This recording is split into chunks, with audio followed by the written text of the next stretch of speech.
true veteran for the better part of 15 years now. Then we've got Chris CCH versus Shine. Again, another match that anybody who has been watching, anybody who's watching American Street Fighter for the past while now, they've seen them fight. And then below that, we've got JB and Ouija +1. Ouija is a West Coast player, somebody that you'd see a lot in the Wednesday night fights or on the West Coast ladder back when FlyQuest was doing that. And then just below that, we do have Kaba versus Azan. Very exciting to watch that, Jamie, especially with some of the new buffs. What do we got on the lower half of the bracket? Lower half of the bracket, I mean, we have Louis Man 20, typically seeing them pretty much repping the Dawson for the most part, if I'm remembering correctly, in terms of who it is that they play versus Ruffian MX, another kind of online presence it is that I've seen here and there scattered out between Paragon and, of course, some of the other online brackets. Like I've seen like him in Motivation Academy and like a couple of other places as well. Jazdero, once again, typically a pretty standard online tournament bracket player. It is that I've seen a lot of them in the online ladder brackets or in the, like I said, the larger Street Fighter 6 competitive diaspora. Melina, who I'm not personally aware of, sponsored by EFC, plays fighting up and going up against Jazdero with another loser side bracket match being Doc Morales and Mike X, both players I have definitely seen in Paragon Online, as well as like a couple of other places around the block. I mean, they're in Motivation Academy and a lot of other places as well in the online competitive space. Crimson Jaeger and Levi Kai, once again, more online warriors, especially Levi Kai, my Elena brethren. Me and him holding it down as the only two Elena players in the whole game. It's really nice to be able to see him participating in this bracket for sure. And losers round one. So yeah, like a lot of the people it is that you had given an introduction to, that I've given an introduction to, if you haven't seen them at a major, you've definitely seen them online. It's for pretty, sure. It's a lot of the usual suspects. Yeah, it's going to be nothing short of a spectacular bout, front to back. Whoever does actually win this whole thing, it is going to be fought tooth and nail. I do think we are maybe waiting to finalize some things for our first match here. So you were saying, while we do have a little bit of time to kill, you were saying that you were playing Alex, right? You've got him up to, I think you said Grandmaster. That's right. How do you feel about the character so far? I feel like the character himself is really, really strong. I feel like when he gets his gameplay started, when the ball's rolling, it's rolling, right? When it's going down the hill, he's a snowball character for everybody else that has played other types of genres of games, right? Once he gets started, it's very hard to stop him. However, because of the weirdness of his buttons, and I don't say it in the traditional sense of weird, whether they have weird hitboxes or even weird hurt boxes, it's because of the fact that there's two things that kind of stop him from being really strong on the defensive, and that's how his prowler stance is able to, how he's able to react with prowler stance, as well as his buttons. The frame data on his buttons is strange. That's what I mean by him having strange buttons. Gotcha. His stand light punch, 4 frames. His crouch light punch, 5 frames. Right. His 4 frames his 4 frame stand light punch doesn't go as far as his crouch one does, and it's something that is a lot of the times you're going to want to rely on pressing that 4 frame if somebody is actually trying to take too many turns back. But you can't necessarily do that. A lot of people, whether they realize it or not, typically press their 6 frame when they're in block pressure. So they'll either hit stand medium punch or crouch medium punch when somebody's taking too much time. And of course, like by this point, like everybody knows how kind of the light strings work in block. So if you're getting pushed back enough, most people are going to hit that crouch medium punch, or they're going to hit that stand medium punch, and they're going to look for a chance to get a counter hit because they're too far away, outspacing, yada, yada, yada. His stand light kick is that instead. Yes. And it's something it is that he runs into pretty... While it is special cancelable, it is very difficult to try and use in a situation where when you're being pressured and being forced back, a lot of the time, because of the hitbox of it, it's a bit strange with how it's able to interact with the rest of them. With Enzo versus Double sticking us out. I love it. Already starting off with a really strong with punish. Okay. And so this is a matchup that, like, even though, we did just have the big balance patch recently. The important thing to note is, like, especially for a lot of the top tiers, nothing really shifted much. So I have to imagine for both of these characters, the game plan is going to be largely the same. There is a little bit, like, I think if you're playing at like this level, there's a little different approach you have to have regarding like throwing fans with Mai, but not really in a way that I think matters. As we can see right here, like already a dominant performance from NACL, and not really rushing him down too heavily, just like kind of peppering him with normals and fans here and there until ultimately, you know, he made a mistake. And new patch, same old mom. Loving the spacing right now from NACL as he tries to back up. Fireball's coming through galore right now. That's a god special. Enzo actually utilizing a lot of those buttons really solidly. Gets the punish off of that, and NACL has some room for growth. Oh, yep, trying to bait a DP there. No bite from Enzo, though. Immediately going into level 1, and now suddenly NACL even stronger than before. But what a jump, and he is going to spend that level 2. Absolutely. Go ahead and close it out. Keep it simple. This is the neutral version of it, which of course is like no direction, so you're going to be able to find as much damage as possible from there. Don't want to scale things out, and you don't have any drop. Okay, so you can't continue after that. Starting off in the final round, here and I adoring you, my child. The overhead. Immediately, NACL stopping up on the front. Aims it out. We got Firebender Mai right here. Keeping Sagat towards the corner. Alright, and yeah, the way that she just gets to harass and bully you when she has that, you know, fire fan install is just so oppressive. But Enzo fought himself out of there well, but it doesn't matter. The crouching medium kick drive rush and another one. Gonna do a little bit of extra damage too, but most importantly, firing up those stocks again. To be able to close the gap, I like it. NACL took up a lot of space just by walking there. Crouch medium kick while I'm trying to walk back. But he still has the advantage here. NACL with a forward throw. Wanted to go forward again, absolutely. Are we playing Street Fighter 6 for the third time? Okay. No Street Fighter 6 here. Oh man, the perfect parry was there, but ultimately it didn't matter. And man, I think NACL tried to do OD uppercut there and just got regular one. He's lucky that it traded. Yeah, for sure. Nice. Ryu Embu. On the back end of that, tries to go for opportunities to drive. Check it, it actually worked out for Enzo, even though he still got hit by the latter half of the fight. Okay, drive rush in. Already this corner position. A huge whip punch. And man, those target combos from Sagat do so much damage. Yeah. Embu, and again, stand medium kick with the opportunity. He's here, manages to close the gap with that tiger knee and still keeping the pressure on. Good block. Oh, you're going on a t-shirt. Go by. Oh, that's gonna kill Leaderless. Yeah, that's Sagat does not play around. God damn. No, never does, never will. Oh, right. That's just kind of the presence of the kid, right? He always has that big damage. I love the opportunity to find the counter hit there, knowing how to convert, carries him over to the corner. And you know, aside from the damage, I think the corner carry might actually be Sagat's strongest strength. He puts 100%. You into the corner so quickly, whether it's on hit or block. Okay, again, using that stand. Yeah, I was just gonna say, using that. Not, you know, he doesn't even necessarily care about hitting there. He just wants to get back space. Yeah, it's been a tool that Enzo's been consistently falling back on this entire time. Stand medium punch, taking a couple pages out of Jury's book for sure. That plus on block is no joke to mess with. Stand medium kick getting it, and Enzo playing very well with the footsies here. Yeah, his composure is incredible. EP, of course. NACL's been playing far too long. He's not going to let you get away with that, but it doesn't matter. Here's another one in the books. The level 3 Fawn, he's dead. Yeah, that's what's really important too, is that Enzo is doing a great job of taking back the space where necessary. Right? A lot of the time, we're going to see Mai be in a position where she feels like she's consistently dictating how the pace of the match is off of her fans alone, but Enzo's doing a great job of making sure that they're not getting smothered. They're knowing when to press, and it's just as important as drive rush checking, especially. Ooh, he tried. I appreciate the micro walk into the forward or the back medium punch, trying to get the max damage combo.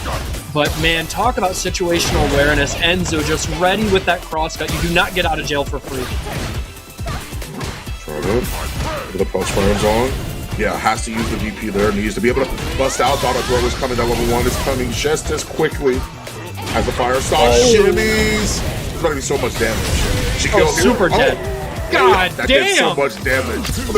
Did you see that? There was still a whole ass DP left behind. Right, I'm saying. I was like, that surprised me too. Oh my gosh! Like I said, new patch, old Mai, right? Yeah. Same thing. Some things never change.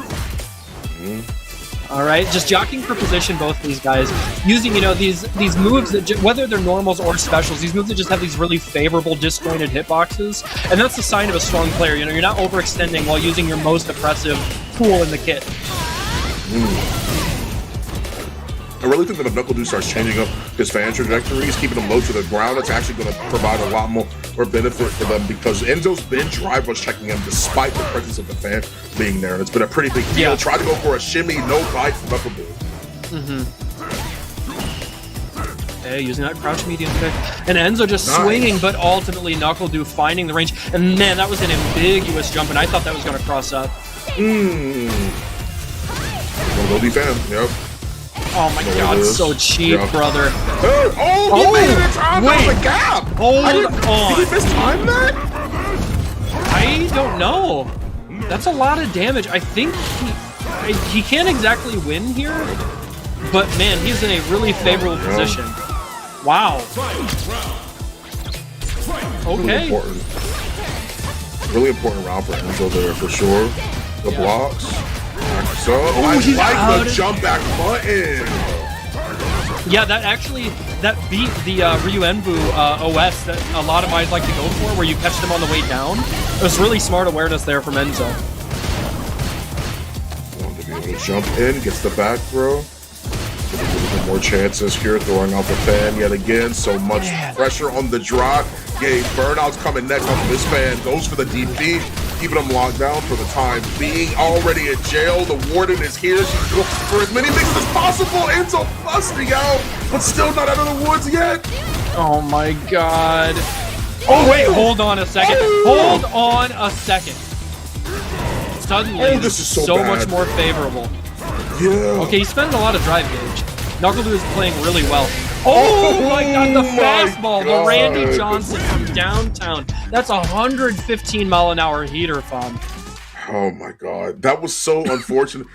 I'm surprised. Two different opportunities that we normally see are airtight with mine, right? Two different opportunities that end up busting out of. First off, we have the opportunity with the level 3 to actually escape that block string pressure that led to all of this happening, that led to the round change. And then at the end there, having a chance to be able to level 1, that's a very small window with mine. That is incredibly mechanically impressive from Enzo. Yes. Yeah, Knuckle Dude sniffing that out from a mile away, not going to let you get the delayed overhead. Oh, huge. Oh, yeah. Okay, good play for me. I'm not feeling you like that. So fierce. He's trying to close the gap, but Knuckle Dude is like, listen, if there's anybody that's going to know how to throw up some projectiles, so I'm not surprised. Yeah, whether it's throwing projectiles or DPing at the last active frame, like Knuckle Dude's got that on lock.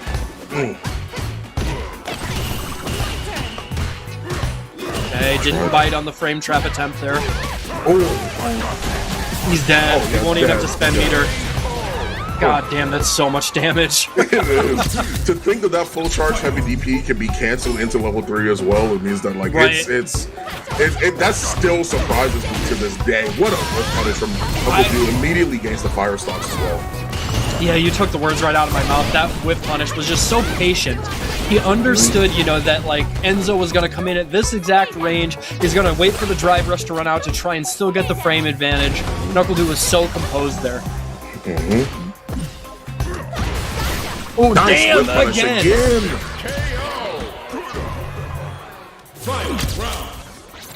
KO through and through. So we end up closing this out as well. Buttons galore for Knuckle Dude right now, but the fireball comes through to kind of break that monotonous offense. Carries it to the corner. D there as well, keeping the pressure on. Later on, the parry. That's the block. Okay. Oh man, he's trying to play at the right range, but he just wants to wail on that drive gauge. He's baiting. I didn't know that. Oh my god, is he dead? He is! Oh, he's super dead. Brother. Enzo coming in clutch, just putting on the pressure enough to squeeze Dude, to make him uncomfortable, make him overextend, and he cashed out in the biggest way. Literally. It don't get much better than right, especially off of the back of something that looked really dire in that second game and now or third game, more specifically on the tiebreaker. Insane play from Enzo there. NACL, I mean, has more opportunities, of course. They're going to head down to the losers bracket. That was Enzo versus NACL. So quarterfinals is going to be the case here. Means that, of course, he has another chance to be able to proceed onward. But Kaba and Azan will be proceeding next on. That is not too bad. It seems like a little bit of things have been updated as well on the start. GG, Mike X winning their match over Doc Morales. Louis Man continuing on 3-0 against Ruffian as well. So Levi Kai and Crimson Jaeger are still playing their match. Yazdero, Molina still playing their match. So it's still, hey, holy cow. Here we are, right here. You know, just taking a look at our loser matches, there were 3 Dhalsims in loser's side of top 16. How? That's like weird. Dhalsim is not a particularly represented character. He did get some buffs that, like, I think matter a little bit. He's not like, he's marginally better. He's not, you know, suddenly jumping up to top tier, but I do think he has been a slept on character that, like, as the game evolves and as people get more comfortable, like, kind of positioning themselves in like a character specialist role, I think he will get stronger. So maybe that's part of what this is, but that's, very unusual. Shout outs to all the Dhalsims that made top 16. Yeah, I agree. That's something it is that we typically are seeing, I think, a lot more of, and I think that's due to what it is that you had just mentioned, which is the buffs, right? I've been seeing a couple of, like, really interestingly extended combos on Twitter. Yes. Right. I've been seeing Dhalsim doing a little bit more, giving more in terms of what they're able to actually do, or what it is that we're used to seeing them do, I should say. And it's been nice being able to see these characters get these small, minute changes that are still helping things out, as we have Kaba versus Azan, Guile versus J-Maker. Yeah, this is a match, honestly, if you were watching, you know, like, any sort of online weekly, we see these guys either fighting each other or fighting their way into top 8 pretty regularly. These are two of the best on the, I guess they're both kind of East Coast. These are two of the best that we've got. Nice, perfect. He went for an opportunity to try and snag him, but a double kick perfectly timed, and space is going to be able to continue this offense to Azan's goblet. Bust out. That drive rush stand light kick from Guile is just such a strong position. It's like such a good you know, frame advantage situation to really, like, frankly put one of the, like, worst strike throw mix-ups in the game. Yeah. Just actually go for the forward medium just for a little bit. Pops the level 2 as well. Has to drive reversal, but stay on him. You can't let him get back because this is about to tear you apart. Goes for the over, and no blessings here. Instead, a DI for your troubles. How old are you? We're about to find out in this next round. All right, first one for Kaba. And we are seeing, you know, the power of that level 2. A long time we've heard Guile players kind of decry that his level 2 is among the weaker, and I don't personally agree. Now, maybe I'm a bit biased because I don't play the character, so I don't have that kind of expertise. But it's like, you have that kind of opportunity to basically force burnout more often than not. That's pretty damn strong, don't you think? I would agree. I would also agree. I think sometimes we all forget the kind of characters it is that we're playing individually. that's all this I'll say on that. If anything is on, keeping the pressure on. I like the finish on the record string as well to maintain, and then even score that counter hit with a perfect parry back throw. We know what's coming. Yeah, everybody's favorite. Oh, he actually wasn't quite plus enough there to actually get the conversion off the counter hit. But still just a super strong position for Kaba to be in. And honestly, he doesn't mind that because now, watch, we're going to see a repeat, I have to guess. Once he gets in range for that level 2, look at this. Oh, man. We're having to weather the storm right now. No takes on the shimmy. That was a shimmy from Kaba. That was really great patience as well. Oh, he still has a chance. Oh my God. Okay, I have to guess that was meant to be a dive kick and he just didn't get the up forward. But we're going to say that was the sickest read of all time, and he just, you know, signed the death wish. That was crazy work. Parries as well. So walking him down, trying to find an opportunity to keep the pressure on. I love watching Azan. He's so unique and so interesting. Okay, yep. I like that, taking his turn back. Oh, huge jumping. This is a good chunk of damage. Okay. Level 2, I like it. A good amount of damage, honestly.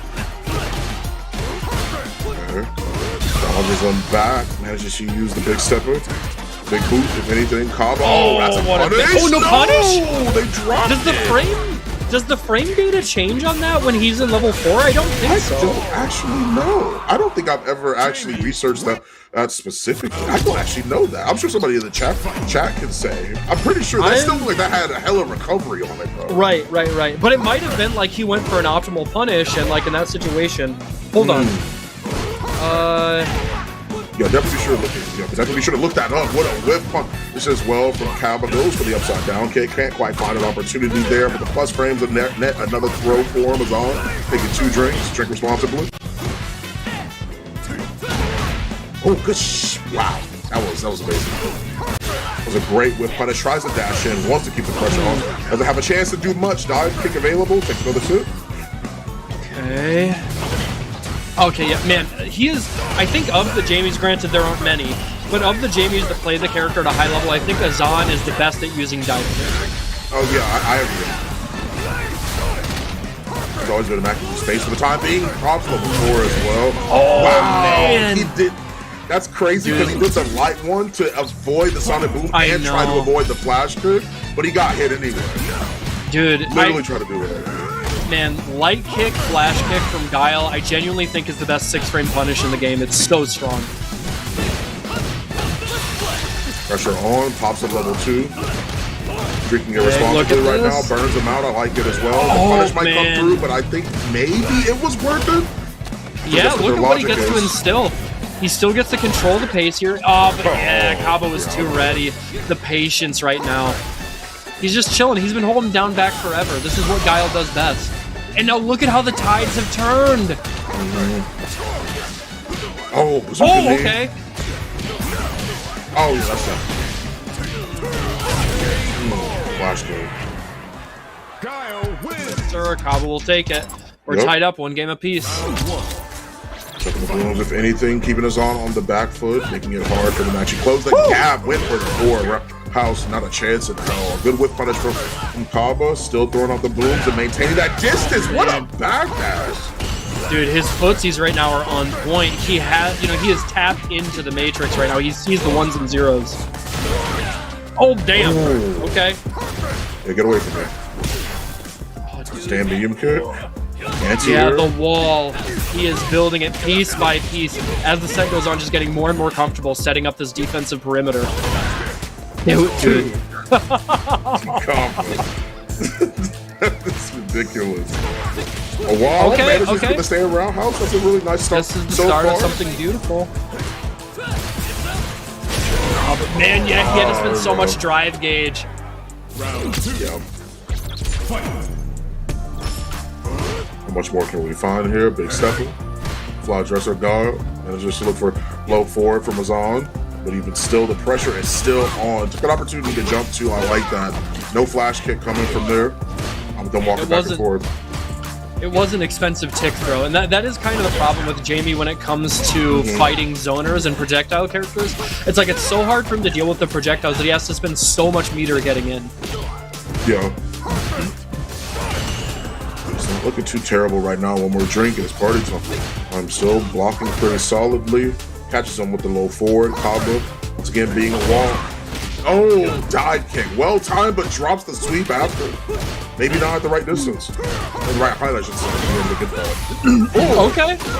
It's a good chunk of damage. They made that combo a bit easier. That juggle and huge. I really like going for the level 2 there to ensure that he had the right frame advantage, that Kaba would be more insecure about getting thrown. Yes, sir. Hit. Oh, he dropped. Okay. Again. A happy accident. We take those.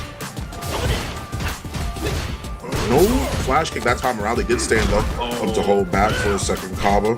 Big steps yet again. Looking for a chance to get the low forward. Can't quite find it. Man. Oh, what? Oh, what? That was the most that was a Street Fighter 4 cross-up. What the hell was that? I'm not used to seeing that so much damage. Yeah. That was insane. And like, I didn't exactly see, did Kaba go for a crouching medium kick? I think he did go for a crouching medium kick because it wasn't a sonic boom. He didn't go for a projectile there. He had hit a button. Dude, that was crazy. What a bizarre turn of events. Oh, never mind. Okay, I guess now that I think about it, the reason it crossed up like that is because it was punish counter skill. But anyways, Kaba working on this comeback. Will Azan? Oh man, you take those any day of the week. Well done from Azan there. Tie has been broken. 2-1 so far on the side of Azan. I really have to commend his patience. Oh, yep, take that reset there. All right, Kaba. And he's just been getting so much mileage out of that crouch medium kick. Whether it's punish countering, counter hit, or just poking, like, that is Guile's bread and butter. He gets so much usage out of that, whether you are somebody of Kaba's caliber or not. But for him, you know, he gets to just place that with such precision. Goes for the dive kick, crouch medium kick. Yet again, doesn't go for anything except for the throw there. The block was clearly being utilized by Azan. So playing off of the sonic booms, Azan has to be able to close the gap here before it's too late. They will run out the time. I've seen Kaba do it before. They are not afraid to play patient. Okay. Good catch on the backdash. Okay, look at this. Suddenly. Okay, there it is. And now we do have to remember one of the big buffs that Jamie got this time around is the breakdance starts up sooner. So it will be more viable as, you know, a fireball punish. Kaba has to be way more careful. Oh, nice. Good perfect parry. Oh, and the confirm. And he gets the armor break. Keeping the pressure on. Trying to fade, but Kaba weathering the storm. Still a hell of a fight for Azan, but Kaba pulls out the level 1 just in the nick of time. And I really do have to commend him not biting on those dive kick, you know, throw bait. He just held down back. He understood, you know, that's how he would lose. That's the only situation he loses there, so just hold down back. There's no reason to overextend.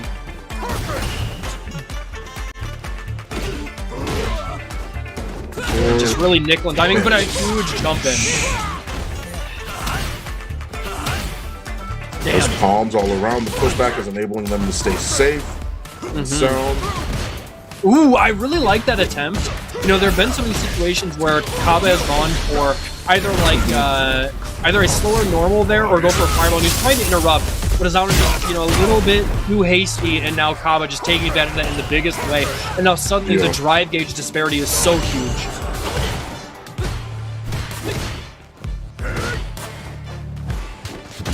Oh man, it whipped! Jam medium kick trade. Understood. Good. Kaba time things up. 2-2. Still well done from Azan, though. I mean, like, it is a hard matchup to try and fight, so I mean, I don't blame him. I don't blame him. For sure. Oh, goddamn, what a big whiff punish. This is going to put him all the way into the corner. Okay, huge throw bait. A good chunk of damage. Now suddenly we're up to level 1. Okay, actually catches him on the delay tech. Now we're up. Okay, still not going for a drink, but the light confirm. Hey, look at this. Oh, huge. He's dead.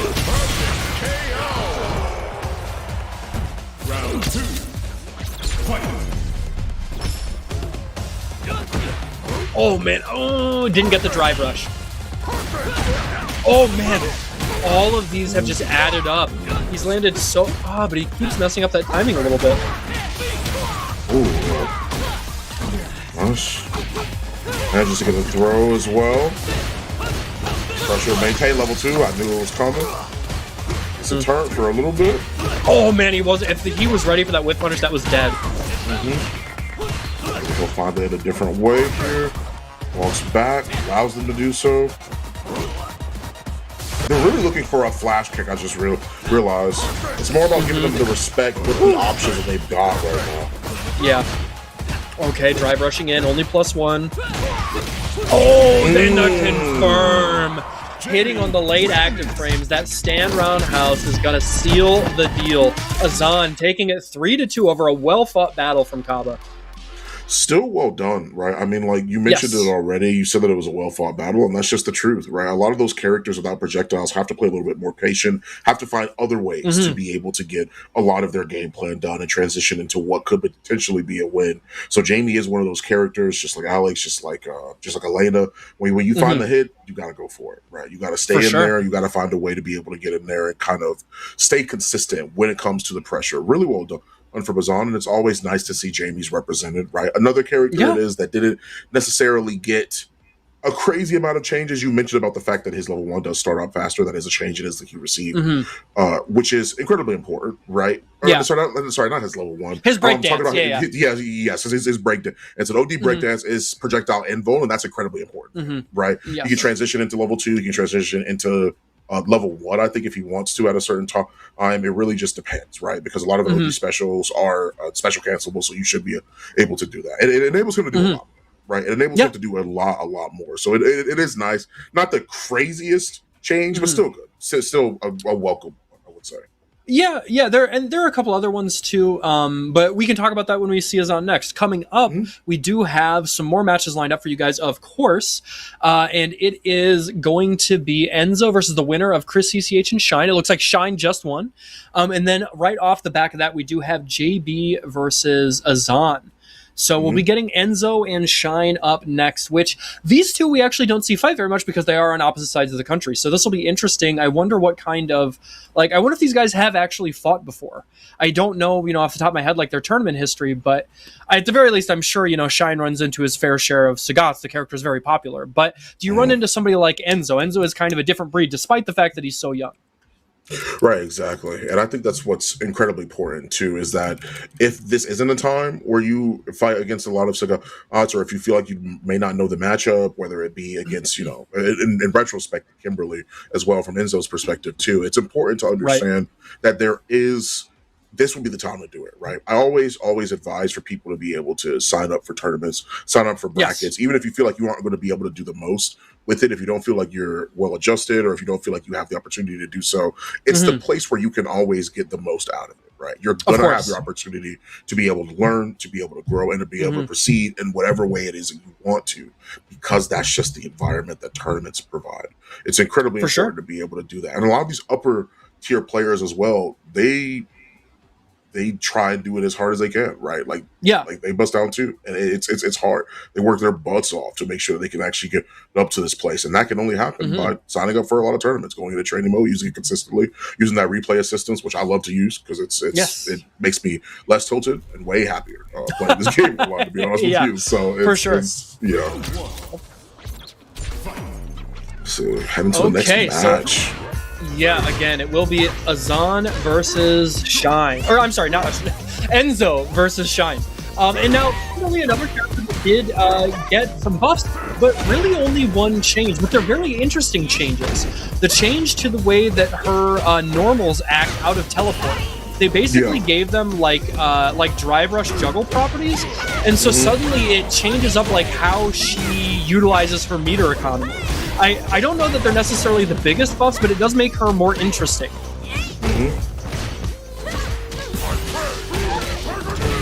Nice. Okay, button press and check from Enzo. Carries himself out of the corner. Enzo slowly closing that gap regardless, using the knee to keep the pressure on and stand fierce, not finding an opportunity to find its mark. But Enzo has walked them all the way to the other corner. I was just going to say that you were starting to talk about it, right? It all started with that button check counter hit, and that is one of the best strengths of Sagat. Whether it is on hit or block, he is going to take you either out of the corner or into the other one. And it's just such a huge, matchup changer. Level 2 close it out? Absolutely. Current combo into the level 2 round, it makes sense why they wouldn't want to use a level 3. They don't want to be completely out of meter coming into this next round. And knowing how Street Fighter games go, it's going to be quick enough to it's not going to matter. Or throw to carry him to the corner. Okay. But again, we've seen, Enzo is not afraid to be here. And man, just surgically using that towards medium kick. Or is it towards, I think it's towards heavy kick. So strong. Just takes up so much space in a relatively quick amount of time. It's real easy to get caught off guard, whether it's it kind of looks like it could be the startup of a dash or a drive rush, and suddenly, you're getting counter hit by that into a full combo. Oh, that's already plus. coming through the Lord. With a press and a perfect parry too. Great punish. Drops in from Enzo. Woo! And we've got a big boy combo, even off of that punish counter, perfect parry scaling, you know. Still does a good chunk of damage, but most importantly, it does keep this corner position. And now he will be able to kill without spending any meter. That is the Sagat privilege.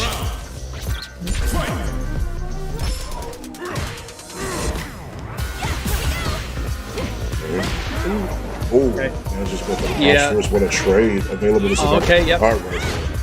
Getting a lot of mileage out of that command slide from Kimberly.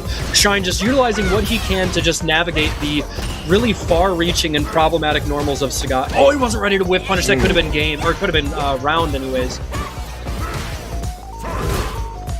Punish attempt from Sean. Enzo's trying to walk away out of the corner, but instead they take a new position. The oppressor here. Here, crouch medium punch yet again. This could be terrible depending on the hit.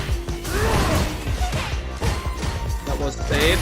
Okay, he is ready. Oh, that actually switched sides. And yes, Shine will be able to take that to the bank. Level 3, no question about it. First game goes to him. Yo, still well done. Kimberly is a character that really turns up the heat, right? She reminds me of Alex, not literally, right? But in a sense of like, they are both very snowbally characters. Once they run away with the game, it's very hard to take that back. They're kind of just gone. And what's interesting too is like this is a matchup you don't really see a lot of because Kimberly's not super popular. She has gotten more popular over the years. They have buffed her in pretty significant ways, save this patch. But the interesting part of this matchup is like, you talked about it. Kimberly's a snowball character, and that can be troublesome for a character like Scott with these slower normals that are, some of them are whip punishable, crouching medium punch and stand medium punch not so much. But his fireballs are weaker than they used to be traditionally. And Kimberly has a lot of ways to deal with that. So it could be pretty problematic for him to like try and actually navigate this matchup in a way. I think he's going to be able to kill here. Yeah, I think they got a micro walk too, actually, off of that, in the middle of that. Because if it was just a straight cancel, if it was just a straight cancel, they would have been out of drive gauge there. I think they actually landed a micro walk as well. I think you're right. And that just shows, the actual, like, caliber of a player like Shine, willing to go for that in a very high-stakes match against one of the best players in the world, frankly. So the draw, put down both the paint cans. We got a double gust, goes for the throw, can't quite find it, because it goes for Eddie. What another parry, man. That perfect parry is paying off dividends for Enzo right now when it comes to swapping offense. And I think frankly, like again, I talked about this idea of, it's gonna put him into burnout here. I talked about this idea of like how this matchup might be problematic for a character like Scott.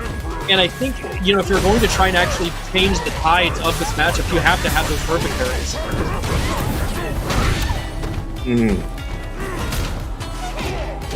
Oh my god! No level 3! No! Okay, there we go. Okay. And,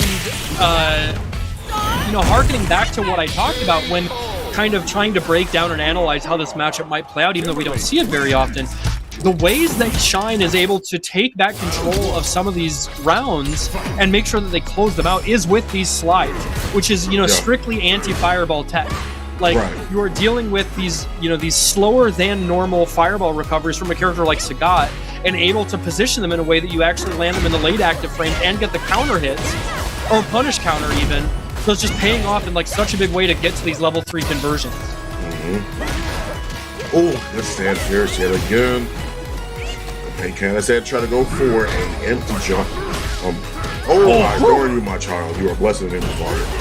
Don't keep the pressure on. Plus frames all together. Finds a trade combo 2. He is the king of trades. Not only is he the king of Muay Thai, he is the king of trades. He is. He definitely is. Sagat is really good at being able to pick up trade combos in general because of the plus frames, right? Like his playstyle reminds me a bit of Jury, where it comes to utilizing the stand medium so consistently, and the crouch medium is the frame trapping tool. It provides the same opportunities for her as well.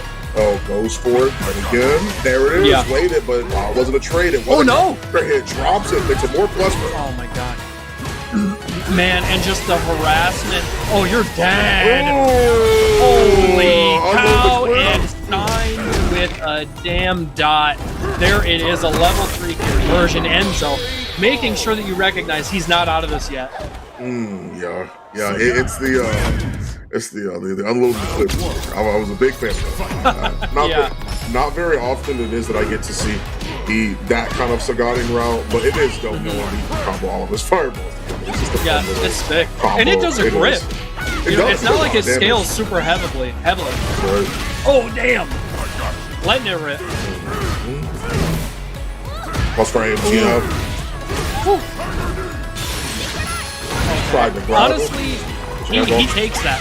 It's not much damage, and he's still relatively low on drive gauge. Okay. Tried to bless him out. again. No blessings here. Man, Shine has to be careful with those stand medium kicks. If there is a character that's going to whiff punish them, it's going to be Sagat. That crouching medium punch is so deviant. Oh, okay, nice. He tried to end his whole life.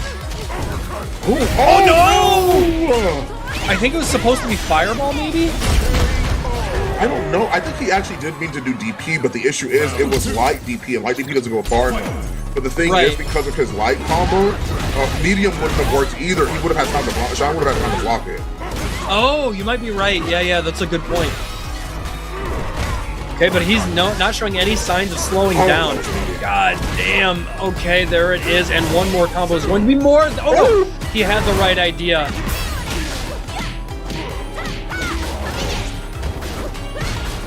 But look at that. Okay, doesn't matter. Man, the tell of the tape so far, Fawn, has just been these counter hit jabs. Enzo has been finding the right times over and over when he wants to press to take his turn back. Nice forward throw. Oh, Punish. man. One more touch and he's gone. Oh. Oh, there it is. Yeah. That was such a messed up sequence. That covered so many options. He was dry brushing in to do the frame kill to bait either a level 3 to bait a throw, whatever it was going to be, but he understood he was still in range because of the privilege that Sagat has on his light. He was still going to be able to get a safe conversion there on hit or block. That was so layered. Goes for the anti-air, tries to go for the throw table, can't quite find it. Delay sweep. After. Plus frames. Shine's trying to fight their way out. Well, there it is. It doesn't opt for the back throw.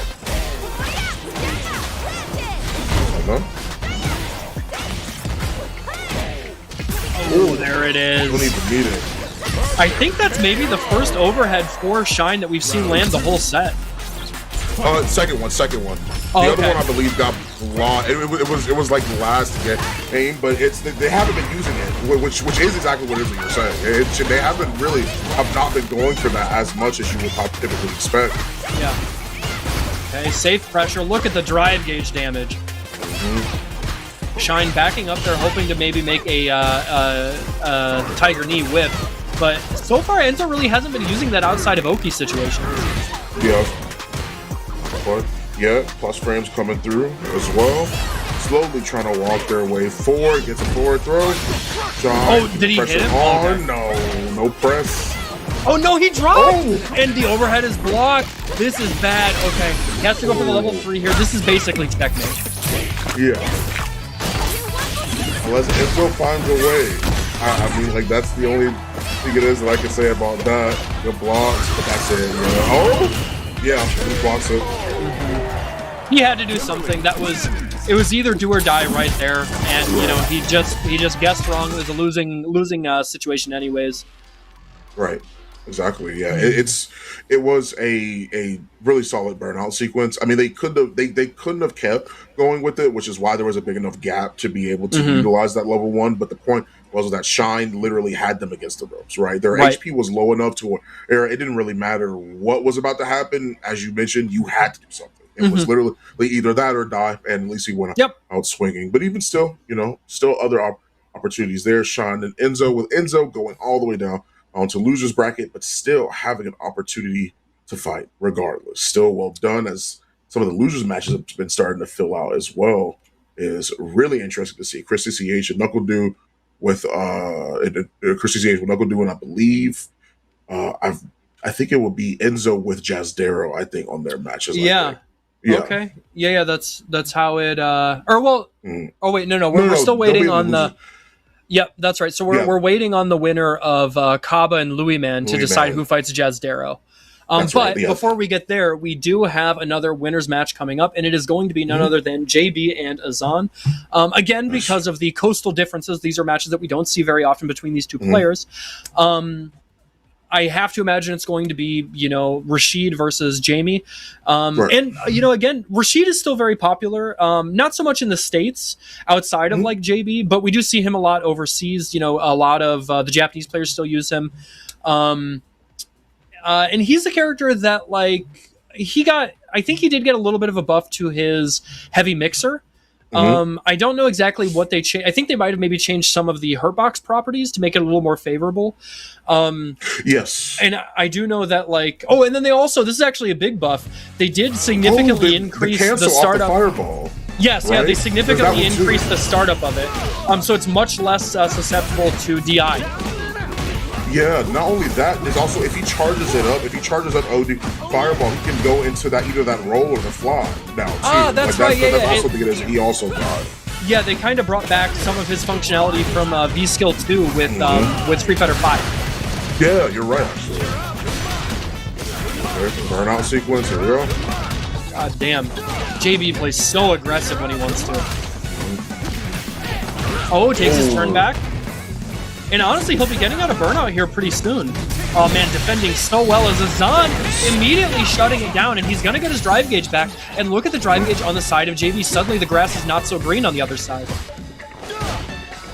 That's going for overhead yet again, but still great blocks from Azan right now. Just keep the pressure up as much as they can. Stand medium kick, can't quite find. Did a roundhouse to come through as well. Still trying to find a way to get in there. Ooh, rare jump in. Usually JB is on top of those, but I guess you do have to be a little curious. He was at a range where it could have either been like stand roundhouse or dive kicks. You have to be a little careful. Oh! I wonder if that was OD if it would have worked. Could have been, but even if it was, it still would have been looking pretty bad. They still would have had a really rough opportunity in that very, very big hill to climb as well. Now, that's a little bit too. Absolutely, JB set things up for Rashid fairly nicely. Okay, are we going to see any throws? Nope. He's going for the mic, going for the drive gauge. Okay, oh man, he wasn't ready for the conversion. Oh man, the delayed drive rush in. Oh man, huge whip punish sweep. And this is such a favorable situation for Rashid to find himself in. But immediately, again, Azan shutting it down, recognizing he doesn't want to take all that chip damage, doesn't want to take all that mix. Get the heavy spinning mixer as well. Testing the waters, not ready to. Well, actually, they may have been ready to level 1. The only issue is that he's dead. Once again, a very tight window. Level 1. Yes. Man, that damage that he gets when he stuns you, if he has, above like 3 bars of drive gauge, is so much. It is a lot.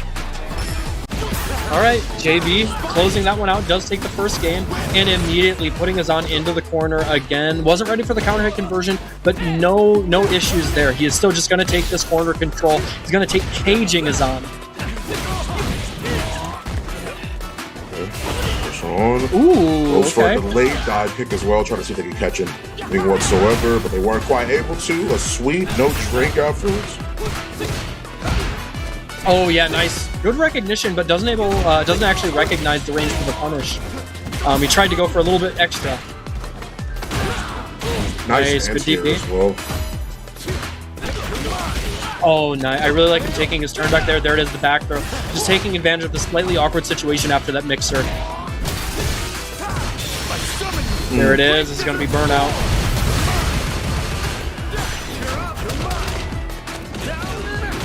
That's a forward throw as well. So looking for a chance here. Another forward throw, and the meter projectile to be able to finish it off too. It's hard. It is rough to escape that sequence for Rashid in general. It's still, after all this time, it's still incredibly hard to escape that Rashid sequence. Yep. Oh, huge whip punish. Oh yeah, there's a huge buff from him too. He actually got better juggle potential after stand roundhouse as a whip punish. Oh yeah, you're right. Oh, that's right. He got a lot of changes now that I think about it, because it's like as we're talking about it, it's making more and more sense. And it's like he did get a lot of really good stuff for him, which just makes this character more impressive. So sweet. All right, huge meter gain there from Azan. Oh, Nice. okay, he I was like ready that. for it. Not plus that situation. JB, oh man, but he does actually burn himself out. And now suddenly, this is such a great position Azan finds himself in. Jamie, similar to Rashid, actually, has just these really strong burnout loops, you know, that he gets, like, kind of gets a knowledge check you with. Should we continue to think? Manages to get the hit where necessary, gets the side swap, carries him to the corner, or has a chance to be able to go for more, but instead just take the Oh, no! No! Oh, what an interesting route. Oh, He was waiting for the level 3. Yeah, I don't blame him. That was, honestly, the layers there between both of them, it was very much like Azan was adjusting to, like, layer 2.5, and JB was already on to layer 3. Correct. It is rough for sure. Or especially on a character like Jamie, like I said, a lot of the time you have to play patient, right? Being a character without a projectile means that you kind of have to play a bit honest in order to get in there. But even still, characters like this with projectiles and that snowball really heavily, it's rough. It's For rough sure. to go up against. I would have to guess this is probably one of Jamie's worst matchups, just because of, like, the angles that, like, Rashid's Fireball covers, and then on top of that, like, with level 2, and, like, he's got a really good low approach.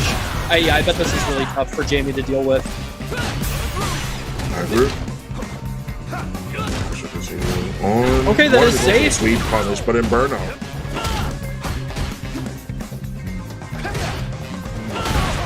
Ooh, okay, I like the delayed dive kick. Yep, smart. He will be able to kill here. Actually, I don't know if this is gonna... Oh, well, damn, that did a lot of damage. Holy cow. That did a rip.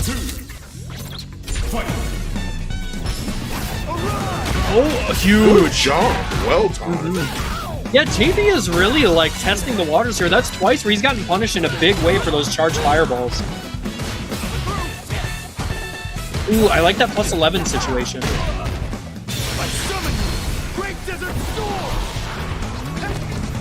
Oh, that was so good! And now he gets all that drive gauge back. Man, he's playing so well. Okay. Yep, level 2. This, you get to guarantee burnout.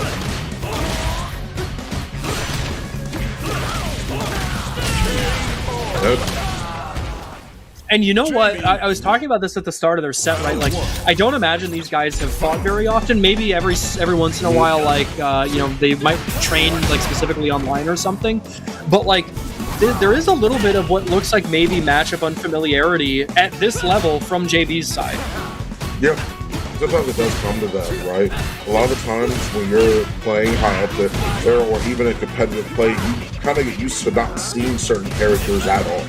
Right. Yeah. And Jamie is one of those characters that most people wouldn't really try to utilize or waste time on, even if they've made it to qualify to CPT, everything of the sort. But he's still a strong pick. You still have to watch yourself against him.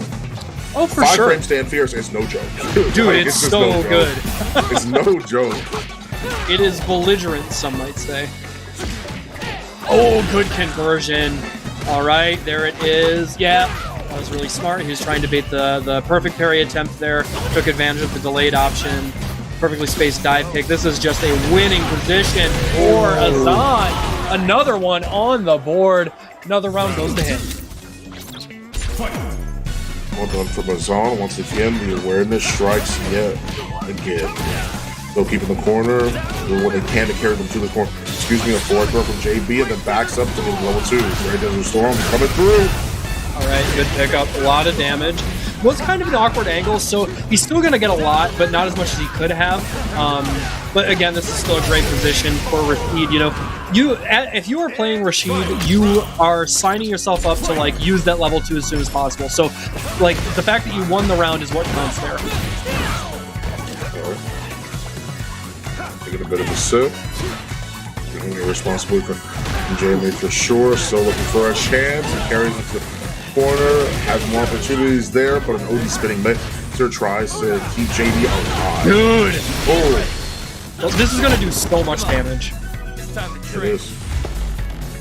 It's a good chunk. He's going to get to a bunch of drive gauge damage too. Oh no, he actually just wants to go for Oki. Damn, perfectly spaced dive kick. Okay. Ooh, the back throw here. He's up to level 2, but it's like, I don't know, FighterZ has been defending against this really well. He can take 5 more throws. Okay, he can't take that. This hurts a lot. Oh, he got it? Nice! You're like that, JB? Oh my god. He got the lead! That's incredibly hard to do. That's 1 frame, isn't it? Like a 1 frame link? It is a 1 frame link, and that was for the set.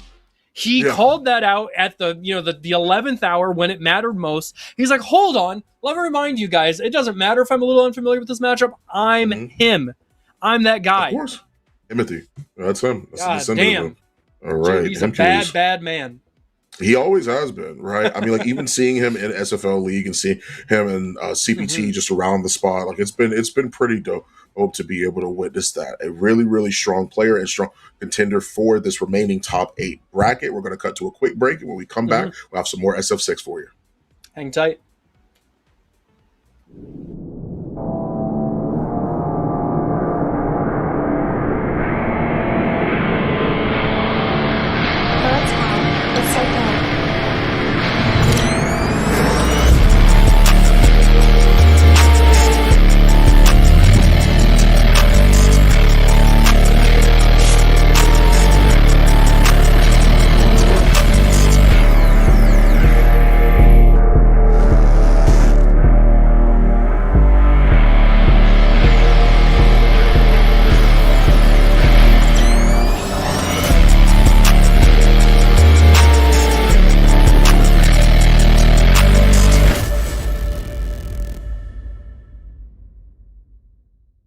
The North American League of Legends scene is having a disastrous offseason. It really sucks to be a part of a region that everyone just shit talks. Still fighting! Things are looking pretty dark for the future of NA League of Legends. Massive AP threats! Lucio's just going in to waste their time! I just don't think that there's a lot of new players trying to get better at the game.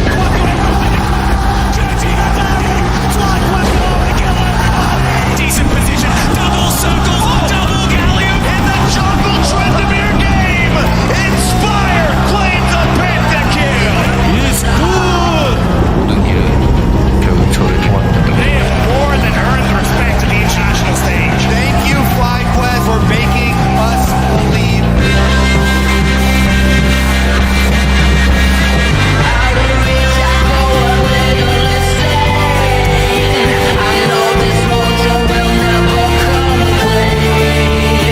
League is dead, right? Long live the league.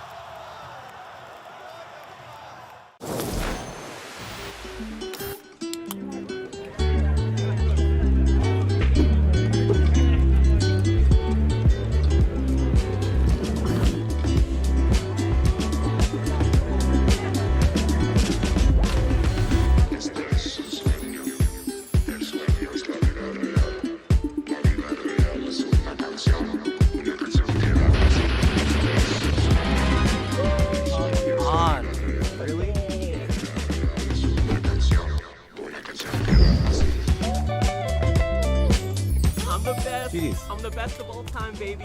Let's hear it. You're so good. How are you so good? I love you, Jake. GDs.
Welcome back, one and all, to FlyQuest Fight Series. It is an absolute treat to be here yet again. Fawn and Mustafa, he's here to bring you the losers side of the bracket in our top 6 contenders that are still here. Shine, JB up in the winners bracket and winners finals, Kaba and Jazdero in losers round 3, Chris CH and SR Knuckledew in the bottom portion of the bracket. Both of their opponents of the losers bracket, Enzo and Azan, waiting for their matches from losers round 3 to conclude, which we are going to be watching in a little bit. Yeah. Now, Chris CCH is somebody like I think like outside of like online brackets, he's kind of taken a little bit well, I guess also outside of like his local shout out Salon. But he's kind of taken a back seat to traveling like he used to for a number of reasons. I have to imagine part of it, I think the dude's like literally like a space engineer now. Which is so like he's got real life responsibilities, but he is always a top contender in these online brackets when he does show up. So I'm not surprised to see him in the top 8 here. Maybe a little surprised to see him on the loser side, but I'm sure that he's going to give Knuckledew a hell of a match, and it is going to be the Ed versus Mai. And it it really does seem, and I do have to imagine part of it is kind of a statement. It seems like Knuckledew is hell-bent on making a statement about Mai and like the tier list for this game.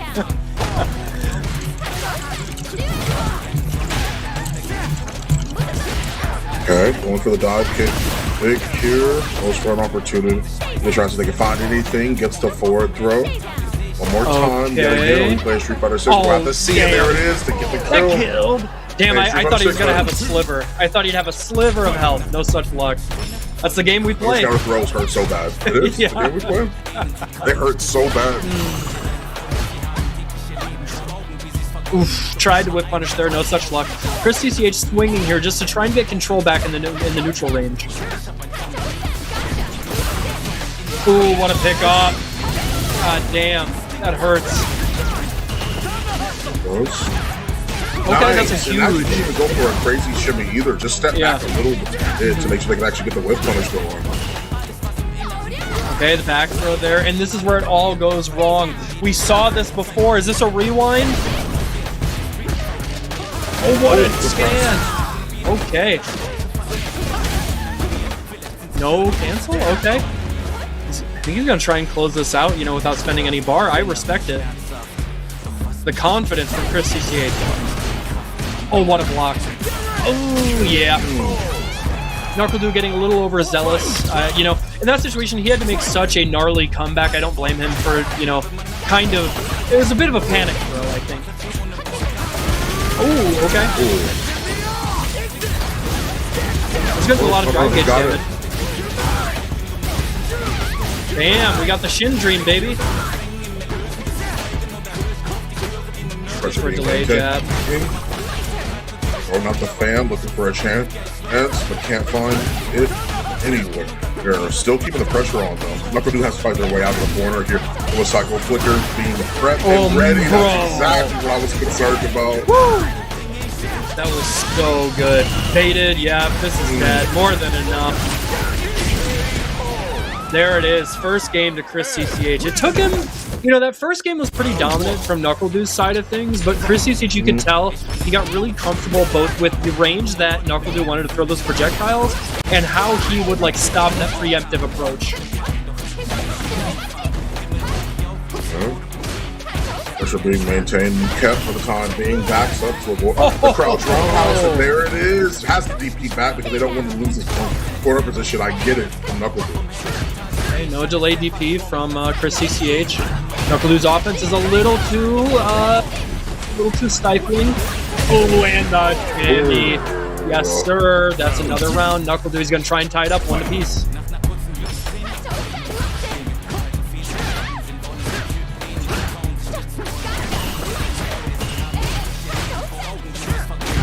Ooh, huge one punish.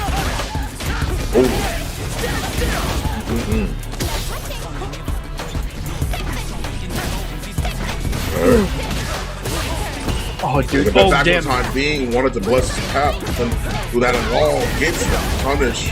Really well done and jumps in. Wanted to see what they were going to go for, but they did not take the bait at all. We're breaking out. Here we are back to neutral. Man, the fireball rhythm from Chris CCH has become so unorthodox against NuckleDu.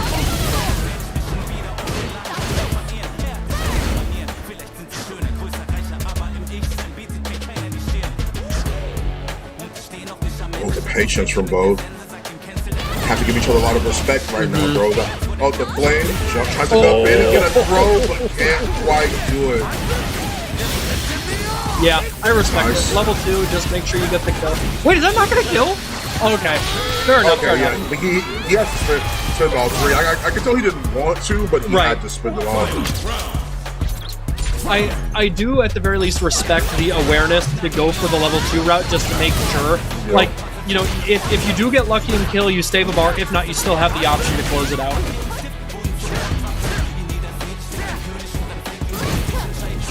Oh. Carries into the corner. They're nice and easy. Oh.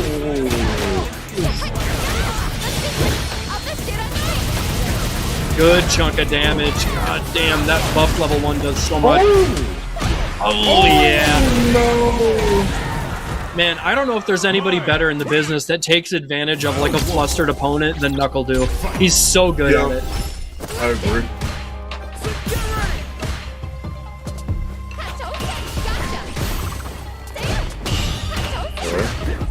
Looking for a chance here, can't quite find it at all. Looking for an opportunity. Right on the fan, manages to jump in, but not going to find the contact. That was a well-timed jump in, but a little bit faster, they would have been able to get the punish they were looking for. Whew. That was ambiguous. Nice. Oh man, not getting these conversions, but honestly, NuckleDu's fine. 80% of his game plan with Mai is just throw fireball DP anyways. Oh. Ooh, okay. Oh, yeah. Damn, what a wow, DP. what a cross cut. Right? He's nasty with it. Woo! Whip punish. We got those, baby. Oh, damn. He was trying to end his life. Dead. Well done. Alright, another round for NuckleDu. Oh, what a whip punish. That was like max damage starter too for that interaction. Oh. Another one! Running it back!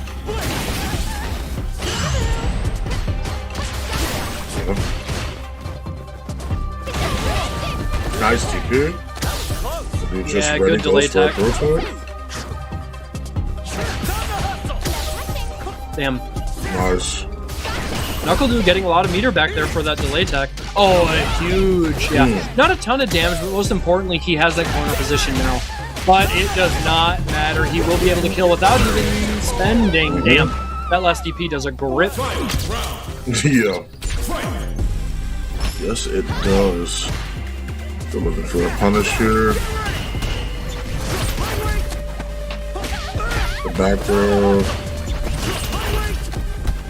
Okay, pressure continuing on, even still off of the cycle flicker, such a strong move. Woo. He's lucky he didn't get whip punished. Oh, auto load. Yep, level 1, of course. S tier Mai now. Well, actually, S plus tier Mai now. Still waiting for our chance here. Nice. Uses the fan, but instead gets DP'd. Caught a meaty. I would pop level 3 here. Yeah, I think so too. Yeah. It really threatens NuckleDu like to go into burnout, and it really puts him in a position to either pray with a perfect parry or go for like, you know, a super or something. I think that was the right call. Oh, damn. It all got brought down to one decision in the end too, so a very solid utilization of those 3 bars, as well as the fact is I think that getting the life lead in that situation and keeping their drive gauge low, you get 2 birds with 1 star. Oh, I think that's incredibly important there. NuckleDu awake and alive here during this game 4. Man, so strong going in after that fan bounce to get the throw. And now one more interaction will kill. Is NuckleDu going to actually find it? Not overextending here, just saving. Yes, saving this corner position, ultimately baiting out that DP. A ton of meter on his side, almost up to 2 bars. Things are looking a little bleak for Chris CCH this game. Never mind.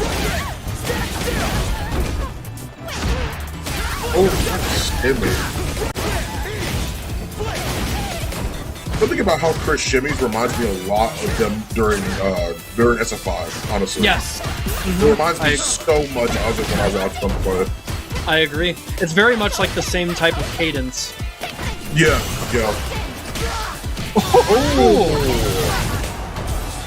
Good chunk of damage. Man, and look at the drive gauge.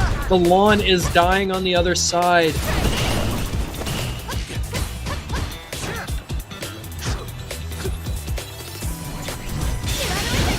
Oh, I like that. Yeah. DP. What? Damn, that was so good.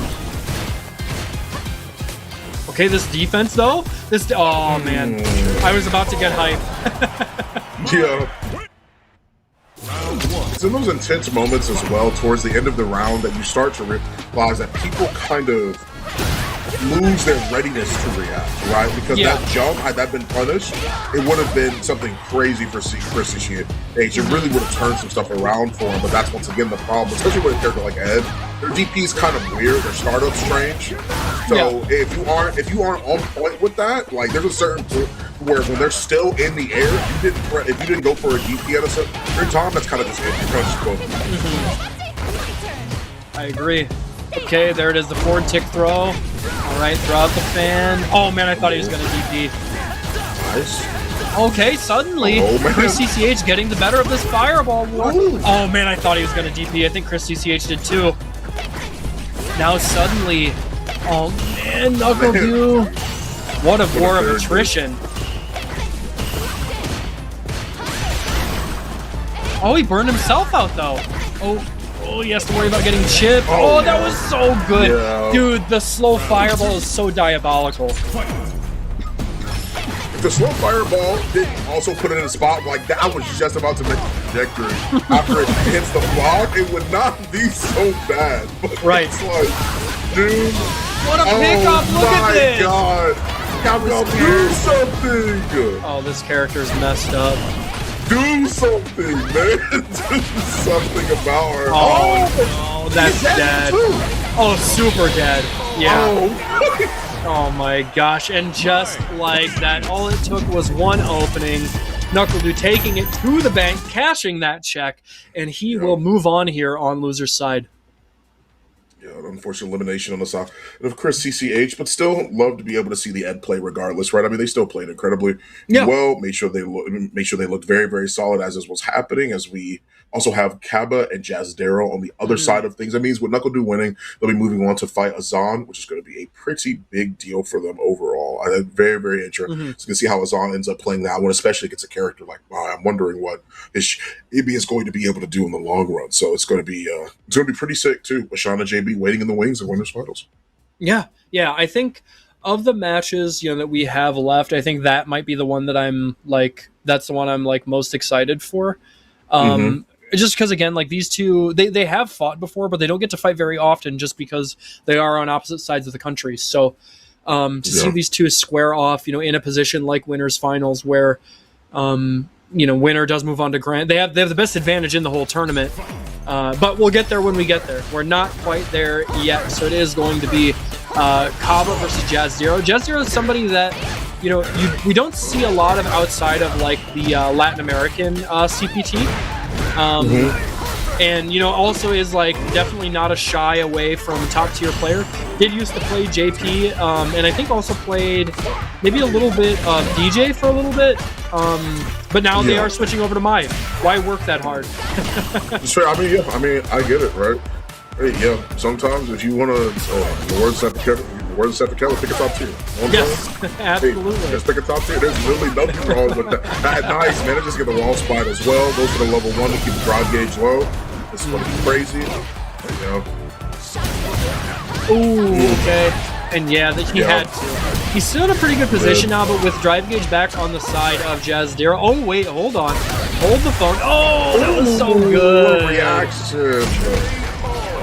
And awareness, too. They didn't have much HP left to deal with, so it was good that they knew that they actually could DI there instead of going for it and then dying. Right. Perfect. Oh. Woo. Big pickup, good chunk of damage. That's one of my favorite combos in the game. I love it. It looks so cool. Oh, I like the interrupt there. Jazdera confirming into the cartwheel, taking back to mid screen.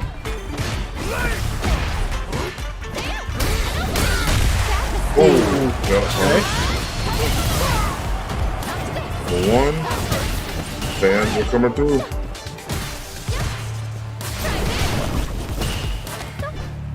Okay. No reversal there. Kaba trying to play it safe. Looking for a whiff punish here, but Jazdera sniffed it out. You know, he's not going to give him anything. Oh, damn. Shut it down immediately. Yeah. Jazdera got hit and then tried to press a button immediately within that range to see if they could actually get something started, but that's exactly what they got countered. Standing around as well, looking for any opportunity to man, close just that back. out. Kaba trying to create space, but it's not working out the best for him right now. Okay, there's one tick throw. Gonna get another one. Oh, he's trying to bait out a reversal. No, nothing came. Yep, blocking that out. And again, it's all about that space for Kaba, just like he said. Ooh, this is gonna be. Oh, opts not to go for level 3. Interesting.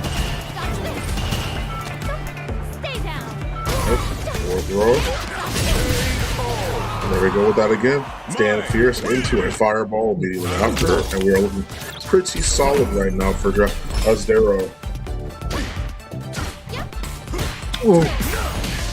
Kaba like kind of set himself up perfectly to whiff punish there off of that block string, but just wasn't looking for it, I guess. Oh, big perfect parry.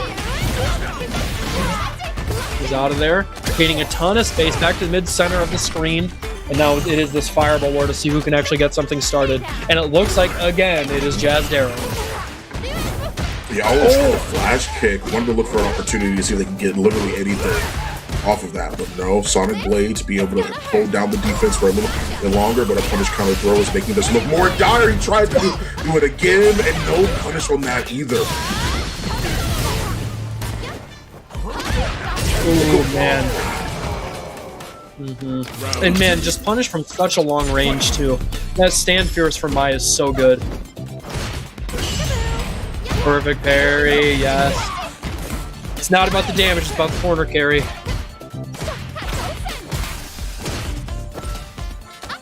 Look, you know, that is something Jazdera is doing so well. He's baiting out so many parry attempts from Kaba. And for now, trying to go for the awareness to be able to burn the head top. I can't quite find the chance to be able to do it. Nice crouch medium punch as well. Keeping the pressure level 3 on, and the drop gauge low.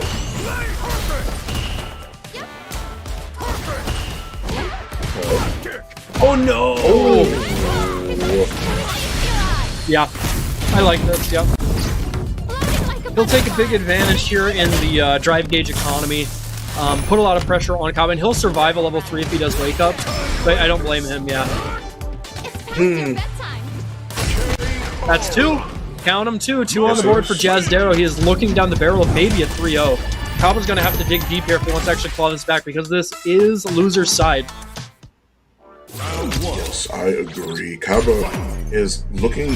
They've been trying to create space a lot of this time, but actually giving so much space for Jazdera to work with, and those habitual parries is the worst thing. Even when Jazdera's not hitting anything anymore, right? It's a lot of it is very expectation based in terms of their play style. They're not necessarily reacting to things right now. That's really a bad sign when it comes to this type of tournament play. Yeah. But I think that something like Mai does really well. Like, she's so oppressive that, like, you kind of have to try and get something started. Okay, this is a huge opportunity. Will he go for the burnout? Yes. Level 1, he sets up a safe jump here as well. Oh, damn, he actually just goes for meter. Or, for damage, rather. This is GG's. Yeah, I respect it. Yes, Jazz dude.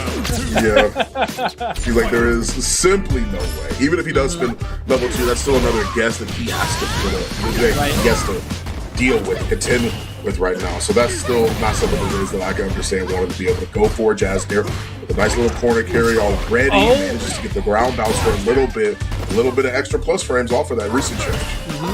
Yeah, honestly, if he would have had a charge, he could have gotten the flash kick, but that situation was just a bit awkward. Oh man, immediate call out. Oh, missed the DP. Nice. Oh man, that's a lot of damage. It is, and she's stalked back up too. Or throw not dead yet. One more opportunity to guess for anything. Man, how do you block this out? Yeah, it's like it feels hopeless. Like she cages that area and boxes you in better than almost any other character. Let's see. Oh, the trade. So going for a chance here. Backs up for a little bit. Stand medium kick. There we are. They can find stand medium kick yet again. For any chance, I want to go for the overhead, but Caba's aware of waking up for sure, but a nicely timed level 1 from Jazdero. And honestly, like, what we've seen is, like, even with some of these life deficits, like, oh damn. Okay, I was gonna say the level 1 has made the difference, but right now this is gonna be like such a tough ask. It's so much damage, and he's still got a little bit to go before he builds level 2. Okay, slowly but surely. Oh, he tried. I respect it. He did. Right as I mentioned that he had only one more fan, you see him actually go for the perfect parry drive, rush immediately after. He's not going to be able to contend with Guile unless that's complete. And then Jazz that great with the crouch medium punch as well, and just hit enough buttons, sweep back at you. Exactly. I was going to say another whiff punish on board there. Kaba returning the favor in kind. Goes for the delay throw. Jazdero does not fight. He is actually ready with the super delay tech. And now we're back to this fireball war. And suddenly the drive gauge is looking a lot better for Kaba. It's very healthy on his side of things. Oh, the trade. Yeah. Okay, the ticker, there's one. How many more we got in the chamber? He baits it out, and if he has the right combo, he can kill here. Oh no, okay, he's just trying to build level 1. Oh, that's cheap. That's so cheap. That's so messed up. I hate that. I hate that so much. Because you can't anti-air it either, even if you can react to it, right? It's too low to the ground. The fan trajectory is too low. Because you use the light one there. That is so messed up. Oh, what a challenge. Okay, and then the back throw too. This is not looking good, Fawn. Not even close, but a perfect victory makes things a little bit brighter for Kaba right now. Crouch medium punch as well. Has to back up the distance that was gained from that counter hit from Kaba. Actually opened him up for another whiff punish. So Kaba has to be careful here in terms of what they're doing. Great crouch fears as well. Great flash kick, staying on top of it right now. Okay, the perfect parry, man. But even with this, like, I can't count my out. Look at this. Oh no, does he go for the level 1? Oh, what a Kaba letting it fly. You can definitely tell Kaba's getting more comfortable in this set. He's getting more comfortable letting the flash kicks fly. He's getting more comfortable with some of these like resets, some of this offense that he's mounting, and that is like Kaba's a character or a player that can be a little bit slow to the download, but once he gets a read on you, it's really hard to overcome that. Yeah, I agree. And that's the beauty of these first of 3 sets, right? These best of 5s that enable people to be able to catch up when they need to. Goes for the jumper that could have been Jazdero, but instead 2-2 right now. Kaba versus Jazdero. We're heading to a game 5. You know, I gotta be honest, Fawn. As this okay, wait. It's not a lot of damage. But yeah. I was just gonna say, as this set has gone on, I have to say that it really does look like Jazdero's getting a bit deflated with respect to like momentum and actually getting offense started. I agree. You could definitely tell that too, because Kaba has sort of gone back to literally what I was about to say. The sort of expectation playstyle that I mentioned when we were still the Jazz was too low, right? And now here we are yet again where Kaba's gotten back into the rhythm, looking for a chance to whip up. Then she actually took the first sweep there, but Jazdero Jazdero does not find it, excuse me. Kaba finds the hit and then closes out the round. suddenly Kaba bringing this back from the jaws of defeat and looking poised to actually win this with a 3-0 comeback. Damn, he is swanging. Yeah, you gotta be able to hear when you got the momentum, especially when it's last round. Went for the flash kick again. No way, the back dash. Brother, that was disrespectful. He didn't have to do that. He did not in any way, shape, or form. But here we are. He thought he had more time, but he didn't. Not charging the down for the flash kick either, but manages to stay like kicks on it. Then after, yeah, you have to level 3. I agree. You do not want this is honestly. This isn't a terrible spot for Guile to find himself in. Like, Kaba, he'll die from a throw, but like he's got enough. Okay. Oh wait, he didn't kill.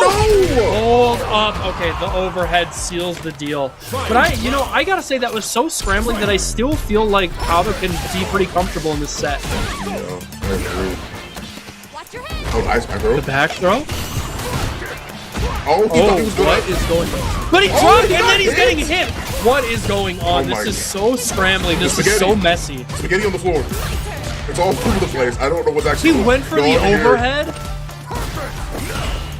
He is draining so much drive gauge, but he interrupts there.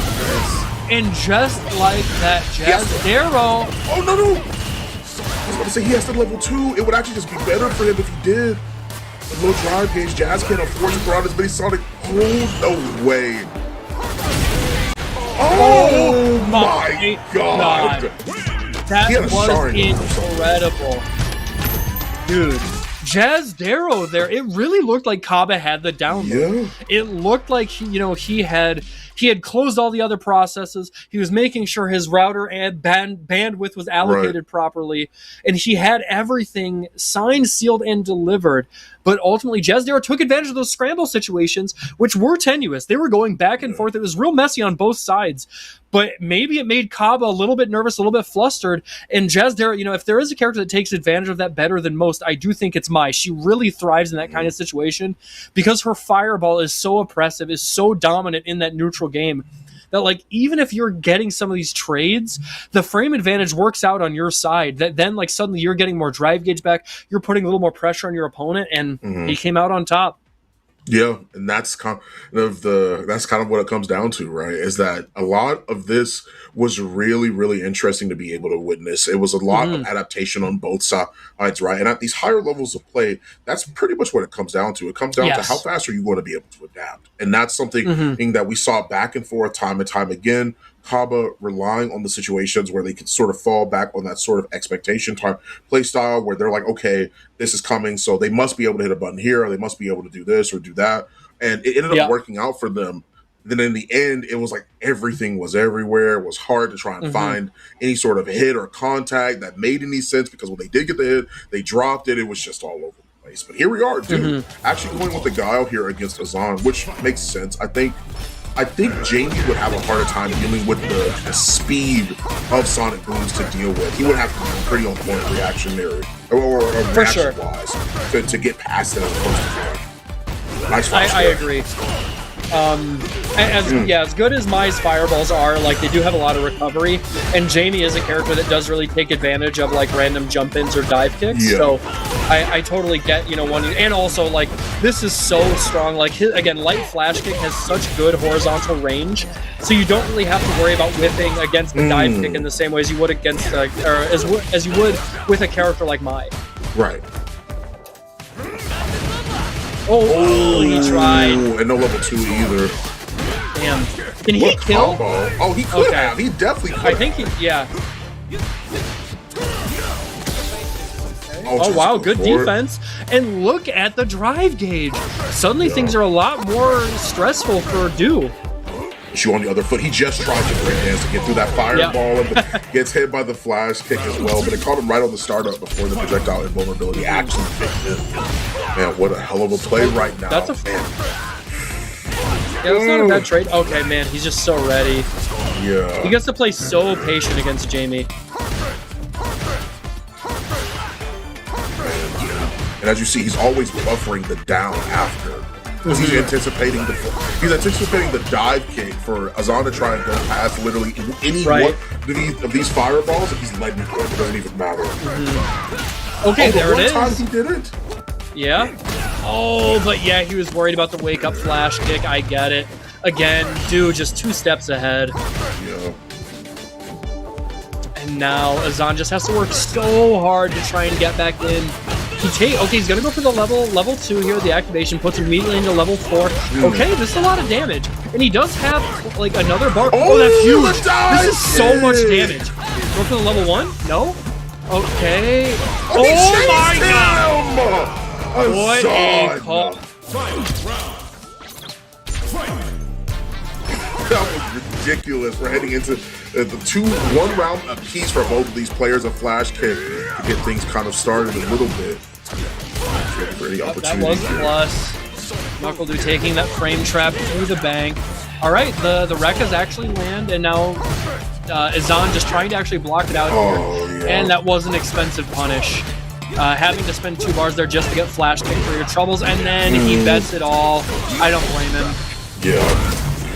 There's really not much that you can do in this type of situation. You're down that much HP against Guile, and he's not down as much as you are. It's kind of rough to really find a way to climb yourself back up to the top, to find it, to look for any chance of hope in that situation. It's rough. It's rough. Yeah.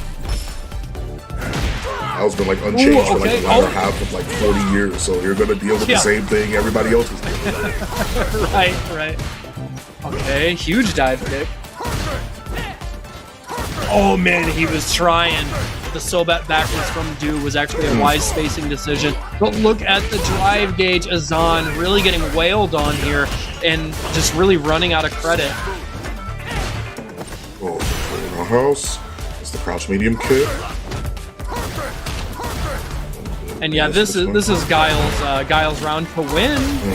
Well, he's still in a pretty good position, but Azan is going to get a lot of his drive gauge back. Yeah, just hold down back. You have to. Okay.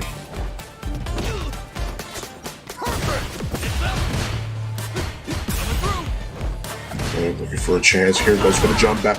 If anything, trying to see what it is they can get it away with. Do had to back up for a little bit, but even still pressing the buttons, continuing on with the pressure here. Azan low on drive. Agent Do knows that, but they're trying to give themselves a chance to get their drive. He's back into level 2. He waited for a bit. Now the flash kick. Yeah, this is GG's.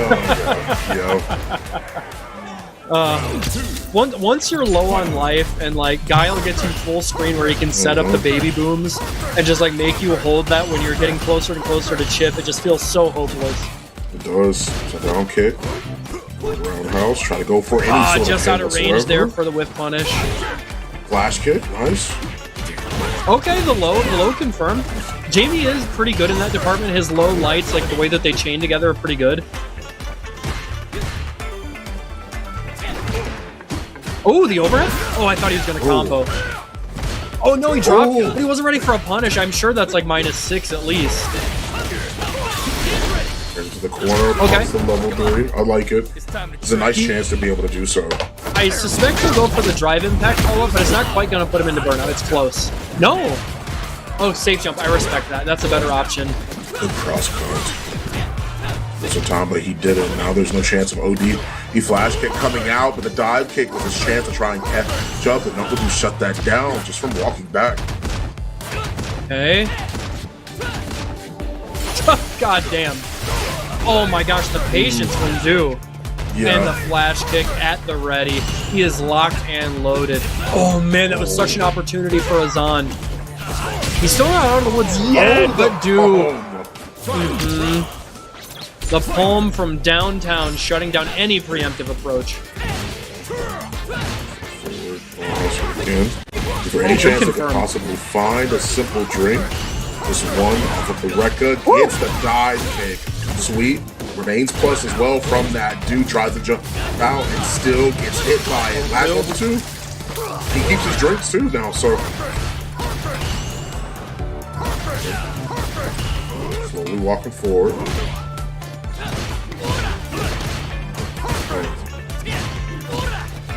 Yeah, that's another one of Jamie's buffs. He does get the opportunity to delay the cancel on that target combo a little bit later. Nice. Oh, that was huge. Honestly, I go for the drive impact. I was like, just make him bait it. Like, it doesn't really matter. But or make him respond with it, I should say, bait it out. But Azan, yeah, thinking correctly there, taking that to the bank, and now we are tied up at 1 game apiece. Yep. A little bit of patience from Azan at the very tail end of that round. Almost got the punish off of that jump and jumps back from Knuckle Dude. Still patience from either side, just for a little bit. There's the whip punish, no flash. Yeah. Oh man.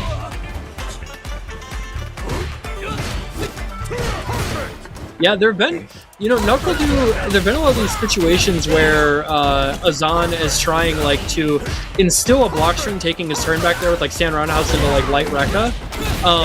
But he's been just out of range there where the light Rekka actually whiffs. And I'm surprised that we haven't seen a punish from Knuckle Dude yet. Yeah, I'm also surprised myself. Parries down, slowly walking forward, trying to find their way. He in and walked back in enough time against the target comp. Whoa, that was impressive. Damage. Okay, huge. Yep, the level 1 there. A ton of drive gauge damage. Now you get to set this up again full screen. And now suddenly it is this battle of attrition, this maze for Azan to try and work his way through. Now he is closing the distance. He's getting in a range where it can be a little more threatening. Oh. Damn! What? I don't know what exactly happened there. Knuckle Dude took to the air. I don't know. That was really strange. He may have not had the charge for it. Yeah, maybe. Perhaps. Maybe that's what it came down to, if anything. But even still, they did manage to get the round here. Azan still being forced back. Honestly, pretty lucky for Azan, but in a matchup like this, you have to be lucky sometimes. Right. Sometimes it's on the error of the opponent. Yes, absolutely, yes. And that's kind of the harsh reality of fighting games sometimes, no matter what fighting game you play, sometimes it is on your opponent to mess up more. The amount of blabbing may not help you. It might just be bad for your character. It's fair. Oh, the perfect what a perfect parry. Ooh, stayed in front. And honestly, if you're Azan, that's fine. You don't mind that at all. Because you get to put yourself in a range, there's really incredible crosscut. You get to put yourself in a range where you can instill dive kicks just like that. Oh, he was too blunt. His lobster was too buttery, his steak too juicy. Yeah. Too many opportunities for him to be able to continue pressure in any way that he wanted. Yet here he is. Low drive gauge, low HP, dude's looking great, and that's what he did? Yeah. Yeah, that combo does a grip from Guile. That punish counter, crouch medium kick into the level 1, it does a lot. Ooh, good punish. He's out of there. Yep, calling that out. Oh, another one, and into the level 3. This is huge. Now, I guess, I don't know, do you think he's going to go for the DI situation, or is he just going to go for the safe jump? There it is, the DI for sure. Or I definitely think that's the play as well. And I like it. Azan was doing that before because while he was doing it, a great opportunity to be able to recover some of your drive gauges coming from those stand fierces, and that's why they're relying on it. So often, that was huge. That's not a burnout, but this next Sonic Cross will be unless you perfect parry and the flash kick.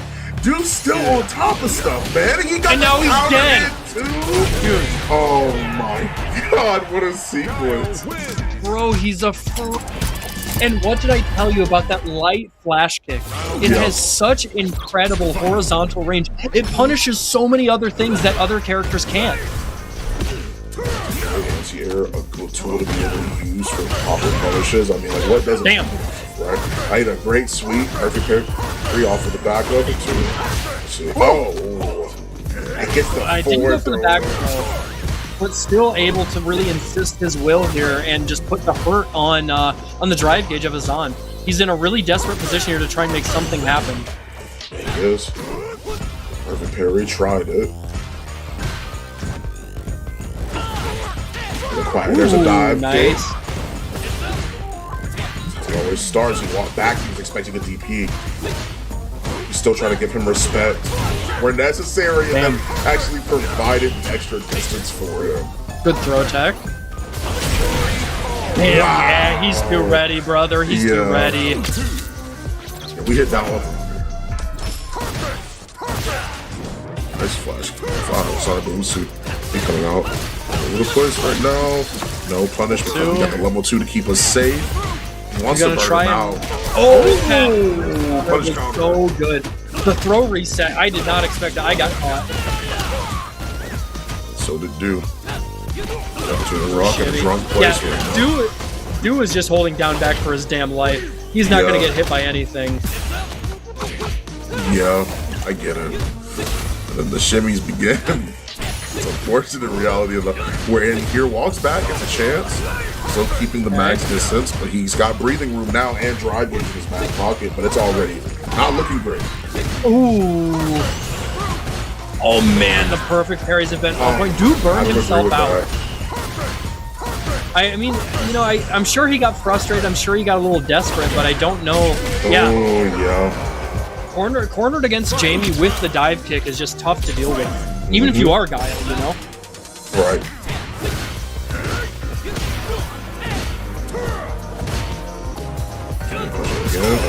Kick him in. Ooh, I like the drive reversal.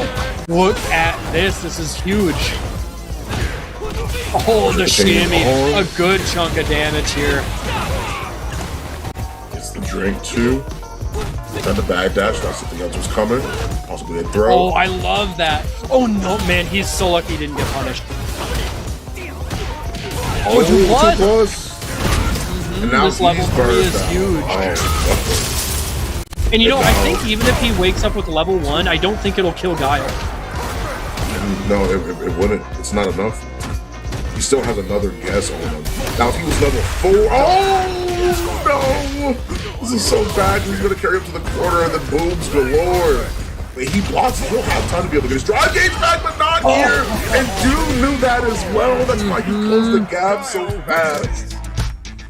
And also, like, we cannot fret to point out the fact that NuckleDu was absolutely sniping out that specific screen position. Because I was thinking about it, I was like, I think he's right on the edge where it's really hard to figure out, is this going to stun? Is he not going to get actually put into the wall? And of course, Du was sniping that out. He was making sure that, you know, in the 11th hour here, where it's like right down to the wire, he's going to be nervous. He's not going to really have that kind of screen positioning honed in.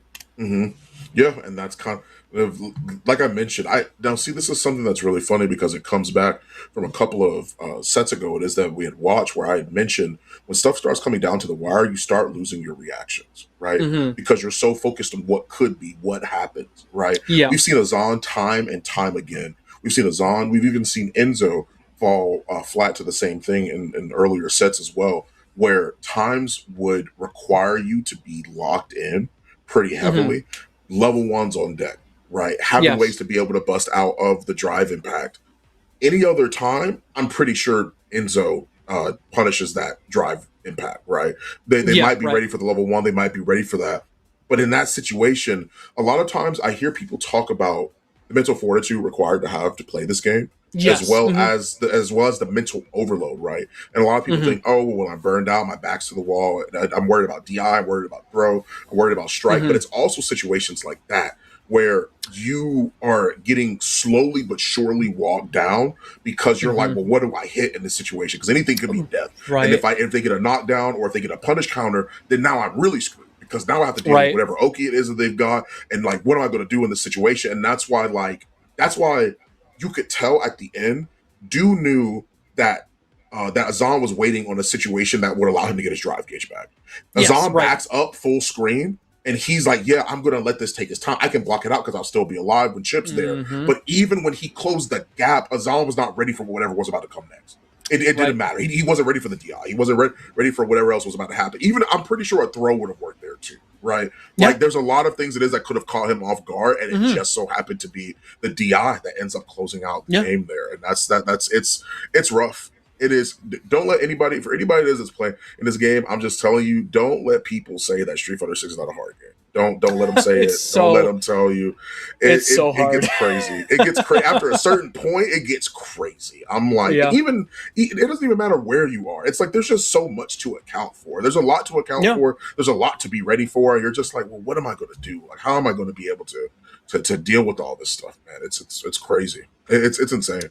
It's insane when you really think about it. Yeah, I mean, hats off to these guys, right? Like making it to the top 8, the top 4 of a prestigious, high stakes event like this. Because like that's the other thing too, is like thinking about it, when people think of like their weeklies and their locals and stuff, like you think of, you've got maybe 2 to 4 like high level players, and then like you've got like a bunch of people like in the intermediate, and then like a bunch of people like on the lower end. They're like, oh, I heard about this, I want to come check it out. These online weeklies that anybody gets to enter, dude, it's like a major every damn day of the week. Like, it is the best players in the country, no joke. They are grinding. They're trying to steal the money from the rest of these guys. They're trying to farm content, and it's like they take it like a real ass job. They're not screwing around. And so when you are fighting at this level, it is like a nightmare front to back, no matter where you are in the bracket. Yeah, and it's something it is that I had to say consistently, right? There was a lot of people that like I've either coached or I've like talked to, especially when it comes to Street Fighter 6 in general, and a lot of them were like, "Man, like I'm coming off like of like work or whatever the case is." I said, I don't care what it is that you got going on. If you're serious, if you really want to push yourself, if you want to be the best, or if you want to be at the top, even if you don't play a single match, it's like get on and practice anti-airs or do something. Yeah. Right. Like there's got to be some way you ingest the game to be able to stay on top of it, to stay on top of your reactions, to be able to stay on top of that stuff. And it's a really rough way to be able to think about it, because it's like no matter what it is that they do, just to be honest, like every single time it is that anybody plays like any competitive game, nobody always wants to get on and play the game. Sometimes people want to play or do something else, but they understand what this means to them, and they know how much it is that they know how much this game means to not only them but like other people. And sometimes they don't want to be the ones where they're like, yeah, you want it more than right. Like they don't want to be in that type of situation. Like it really does come down to it, especially as somebody that like used to compete a lot more frequently. It's like it's pretty. It can be very, very rough in certain scenarios when it comes down to you being like, yeah, I got to be ready for this, and I got to think about this, and I got to think about that. It's hard. No Alex tonight though. I actually completely sidetracked, so far, but no Alex actually. I'm sure we had Alex competitors, just nobody made it into the top 16 that we're aware of. There were some matches, that happened off stream, but I can't imagine any of those players would have been playing Alex. So we do have Enzo versus Jazdero coming up, but before that, it is break time. So please be sure to get up, go to the restroom, get yourself a drink, a snack, whatever it might be, but make sure you are back here in 5 minutes or less, because you don't want to miss out. We've got more hot Street Fighter action coming right back.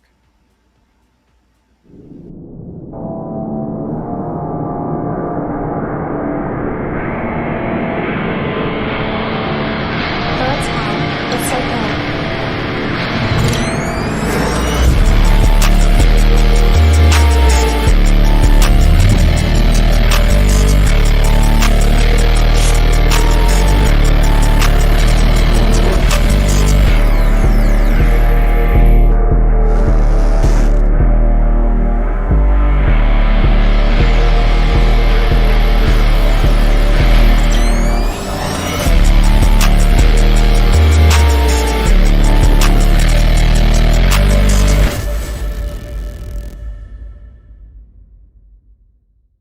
The North American League of Legends scene is having a disastrous offseason. It really sucks to be a part of a region that everyone just shit talks. Still fighting! Still fighting!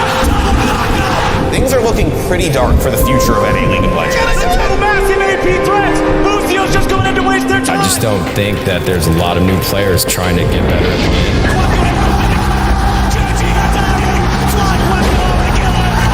Decent position, double circles, double gallium, and the jungle Trendemir game!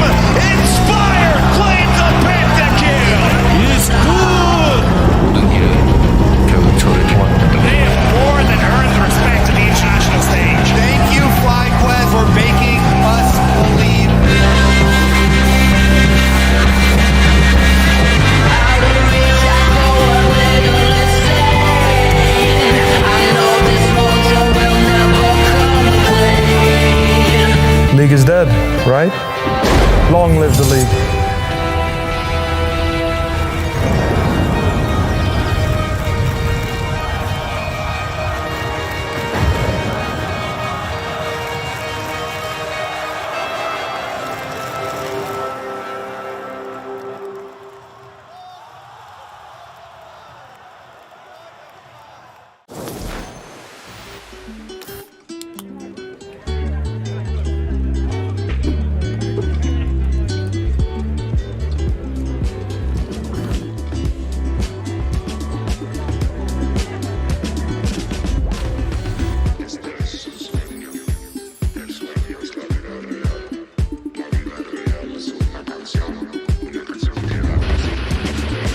time, baby. Okay, Let's hear man. it. You're so good. How are you so good? I love you, Jake. Do this.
And we're back, baby. We are moving on to winners finals. It has been hot action here over at FlyQuest Fight Series. I am Mr. Mustafli, joined by none other than Fawn the Legend, and we are going to be calling the rest of these matches here as we figure out who is going to actually win the whole event and their lion's share of that $1,000 prize pool. Now, who do we have in winners finals?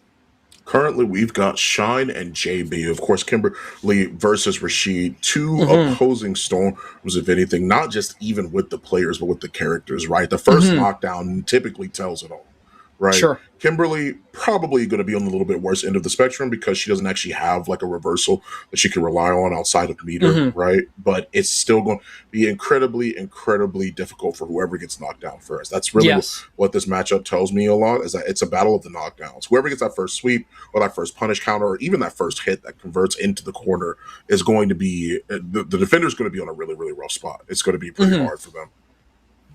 Yeah, I have to imagine, like, just on paper, I think this matchup is probably quite difficult for Kimberly, just because, like, she doesn't have a real reversal, right? Like, Rashid got some, and we saw actually a lot of these buffs playing out in the earlier matches with JB, but he got some pretty significant buffs that help out his neutral game, where, like, he kind of maybe struggled a little bit. But, like, the angle with which he throws his fireball, as well as, like, when he does get you knocked down and into burnout inevitably, it just, like, it makes it so tough for a character that can't just tell him to get the hell off of them. And Kimberly's one of those. She's got to hold that unless she's got level 1 or level 3.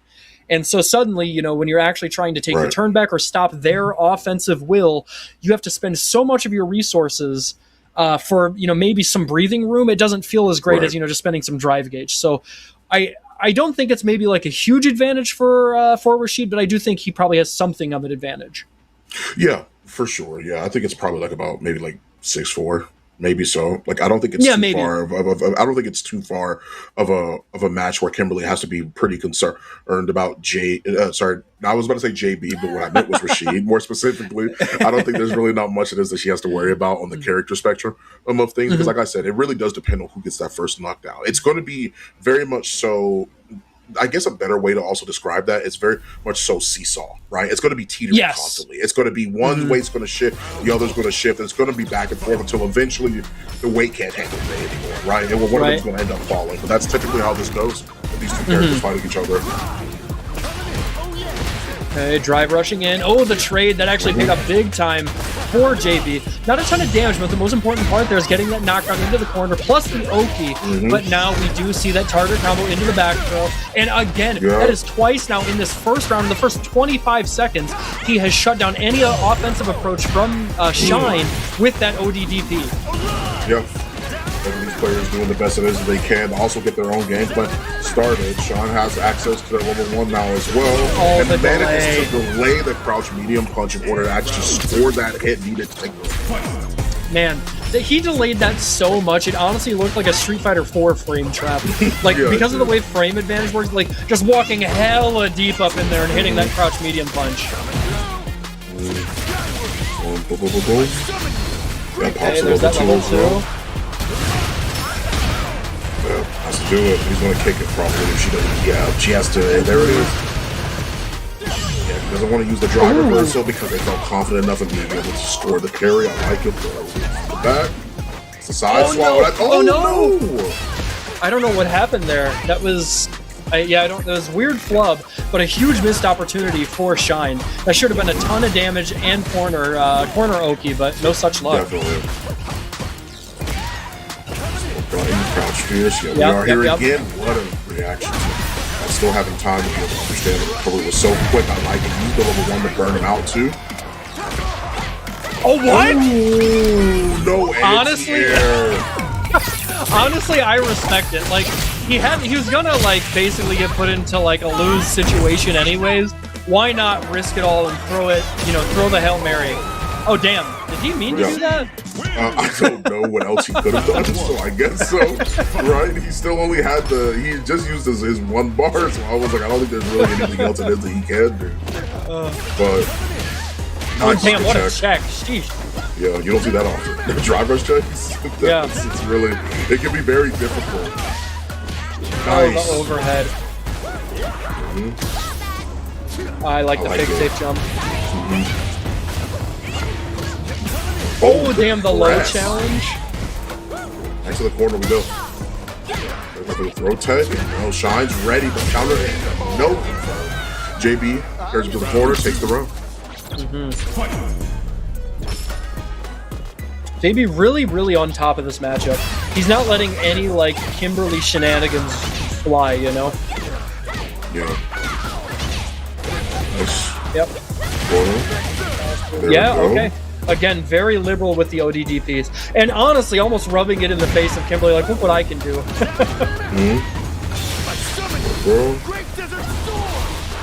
Gives a level 2. Drive kick, a forward throw as well. Honestly, got out of there pretty unscathed. For the most part. Oh, nice forward throw. Oh, the trade. Oh, the back throw. This is huge. Honestly, one more combo. He's dead. Oh, yeah, they are. Oh, it doesn't even need to, actually. They're just going to use the lower 3. That makes sense? Yeah. Oh, yeah, it's like the actual cancel window off of elbow into level 3 is quite small. I've seen a lot of Kimberly's like screw that up, even though you would think it's just do fireball into fireball, like the motion, but like it's a really small window and it's like kind of weird. Yeah, don't even give it the chance to lose that juggle, Yeah, that's fair. Okay. Menacingly, standingly. Okay, nice basic. Nice. Actually ends up baiting out the overhead as well. Does not get the link there, but catches him trying to do anything. Like it wasn't a button. They may have tried to jump out or something. Still definitely a strong position for JB to find himself in. Oh, he tried to late confirm into the heavy, I don't know, is that called like Vagabond Edge or something? Yeah. It's the roll here. Nice fireballs. Okay, trying to slide it twice. About to dealing with the fireball. Good defense from Sean. Tried to press what he thought was the important moment, but he couldn't quite get it. Neutral jump as well. Good. The buttons for JB have been on point, but that's a crazier jump in. Dude, oh no. Shine is playing crazy, brother. Oh, the seesaw. That's what I mentioned before. It's so quick for these things to change, especially with these two characters. They block it, but no punish because of burnout. Can't let him get level 2, and Shine knows that. That's why he's staying on him right now. Yeah. Honestly, I'm surprised he didn't go like. I wonder why he didn't go for level 3 there, like reversal level 3 on the side of JB. I was thinking that same thing. Yeah.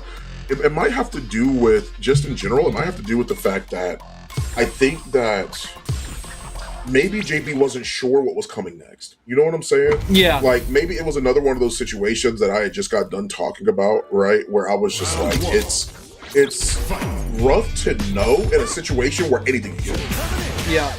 You don't really feel too keen to take a risk, but I do agree. I think they should have, for sure. Ooh, huge confirm there. Man, the punish counter crouch medium kick from Kimberly is so strong. Like, because of the range of stand heavy punch, it's so good. Oh, my drive gauge, I'm bleeding. Oh my god, he's burned out already. Suddenly that slide becomes so much more dangerous. I love the neutral jump. And the recognition to go for the medium kick there to guarantee you get the cross-up hit is so strong. What with you, level 1, I like it. He'll give himself some time to get that drive gauge back, too. He's backing up. Oh, I adore you, my child. And 2, level 1's not going to be enough, so we're using the level 2 to close out this round. Man. Yeah, I agree with that from Shine. Like, the level 1 almost certainly was not going to kill. You have to, honestly, like, guaranteed, because, like, the level 2 barely killed, for being honest.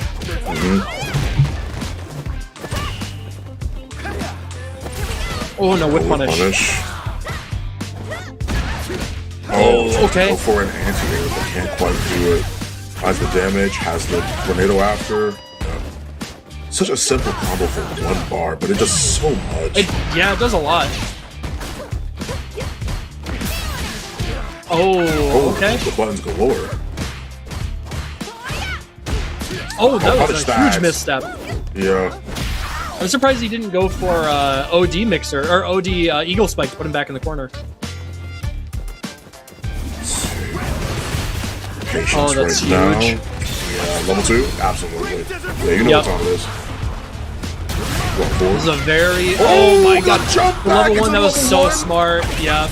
That's a lot of damage, too. It is. Oh, damn! No, wait, no, the tornado was still there! I just realized it! Oh my god. In the middle of him hitting that, I was like, wait, the tornado was still there when he had it. When he did that, that's why he did it. You're exactly right, and you know what Shine is feeling right now? Shine is feeling that meme of him in Saudi Arabia, where he is just like looking into the sunset, pondering his life choices. Because he's like, how did I not recognize that the tornado was still there? Right, because he would have canceled it even if he did block it. That was kind of the point. Right. Hey, me and Sean are the same boat. We realized at the same time, and that was too late. That was when it was too late. Okay. Nice. And just get the hit off of the level 1, a very nice reversal. I like the drive. Yep, absolutely. Yeah, he was now, level 2. Yeah, mostly right now. Dude, that's so much damage. Oh, I thought it didn't hit. I do think, like, after heavy mixer, like, there aren't many juggle points left. I was actually expecting the Eagle Spike, to be honest with you. Like OD Eagle Spike or something to keep him in air high enough. Yep, and that's what I love was medium mixer for more air involved frames. Okay, just doesn't want to get put in a position where he loses his drive gauge. JB really trying to play the positioning game here, really smart. Oh, okay, he's willing to just throw it away there. I mean, he is low enough on drive gauge, right? Or on health, rather. Yeah. I just wonder what that could have been, too.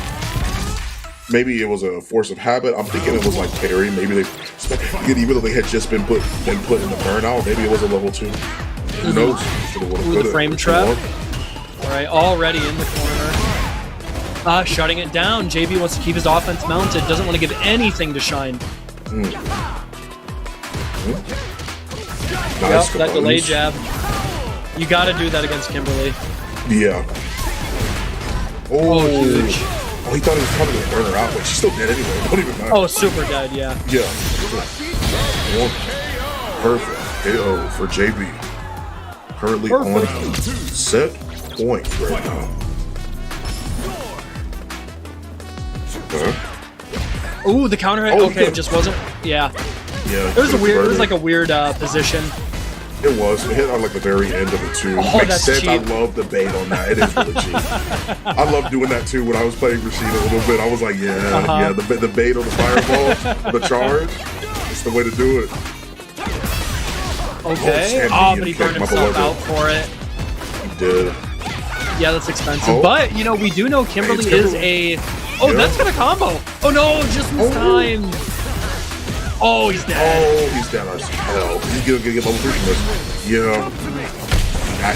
It's JB. If he's shining, I want to see and sends him down to the losers bracket. We'll be waiting in losers finals for the match that will take place in losers, which is Enzo versus Knuckle. Yeah. And again, this is actually, it's crazy to say this, you know, considering Enzo's only been competing seriously in Street Fighter for like 2 years. But at this point, this is a tale as old as time. These two fight each other, it seems like probably 3 to 4 times a week, if not more, in like every online bracket's top 8. They both always make it this far. You know, they always run into each other. So there's going to be a lot of stuff happening here that, one, probably looks a bit disrespectful, and two, like, probably looks a bit weird because, like, they're already so deep in each other's brains. Right. And that's just kind of how it is, right? When you play each other enough, it's like, oh my gosh, like, it's something as I see fairly often too. Oh, we got the live stream footage too. I'm here for it. Oh, okay. Yeah, and we just heard from Mothership that this is game 1. Yes. So, okay. First round goes to NuckleDo. Yeah, we will make this bootleg stream work. Oh yeah, hey, it's okay. It happens. It'll be happening. See, stand medium punch if anything. Stand medium kick as well. I'm gonna find it. NuckleDo, calm, composed, as it could possibly be. Oh man, look at the pickup from that range. Dude, Enzo's been using that literally in every match we've been seeing him. The jump back, that's medium kick, isn't it, for Sagat? I don't see that button utilized often. Yeah, he's been using it so much that I'm like, dude, like shoot, man. Oh, what a cross cut. Oh, and then the trade. Again, Sagat, king of the trades, man. Just like, I don't think there's a character that gets a better reward out of trades than he does. Sagat, I think, is also the only one that can get something like that too. Perfect parry, and then was far enough away before it landed. Like it's a big deal. Sagat's able to reach her before she's able to fully close the gap. Yeah. Well, yeah, the crouching medium punch from Sagat is just so good. Oh my god! Wait, she's dead. Super dead. Oh yeah. Oh my. Oh yeah, brother. Dude, the DP did so much. This is like the first year where I was like, when I started like commentating Bison. And everybody was like, "Oh my god, Bison, man! Like, what are you like? What are you so shocked about? What are you talking about, right?" And like, everyone's just straight up like, "You know this already. You've been commentating for a while. You know how much damage is going to be." I'm like, dude, it's shocking every time, man. It's like, come on, dude. It's like most characters, like that's literally not as feasible for most characters in this game to kill all this. Right. Oh, shutting it down immediately. The stop sign to the OD or to the drive rush. Ooh, nice. Good counter poke. Oh, he tried. He wanted that whip punish. Yeah, nice. NuckleDo recognizing the spacing, punishing accordingly. Oh, well, coming through. Stand fierce as well. Oh, stand there. Oh, dodge. Back and forth. I adore you, my child. Damn. Oh, it's another one? No. He's confident enough. Oh wow, what a bait. He was nervous about punishing. I don't blame him. Yeah, he definitely does, because you can tell that he wanted to use probably forward roundhouse for a second, and then he was like, I don't think I got the time doing that.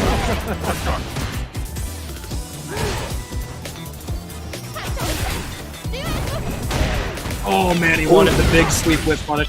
Again. Yeah, I'm surprised. Yeah. Oh, I thought he was going to get a pickup. Good throw tech. Okay, here's one throw. How many more we got? NuckleDo waiting for a reversal. Nothing came. And there it is, a huge whip punish. And now he's probably going to force the issue here, trying to go for burnout. And it is coming sooner or later. The DI in response.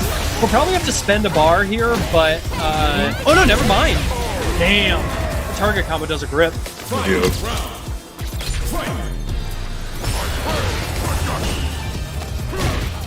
Nice, gets the forward throw.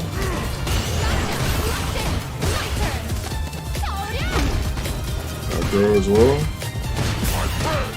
Okay. Walk back for a bit, trying to see if he can bait out a bit of a shimmy for a second, but he couldn't quite get it. There's the parry. Now the drop game deficit is huge. Oh, the perfect parry! Are you kidding? Double perfect parry into the optimal punish. Enzo is locked in, brother. Alright, good hit. No level 3 usage. Next hit will probably kill though, depending on what it is for Knuckle Dude. Oh, or Street Fighter 60? Oh, the perfect parry again. Over Street Fighter 60? Oh! Is he dead?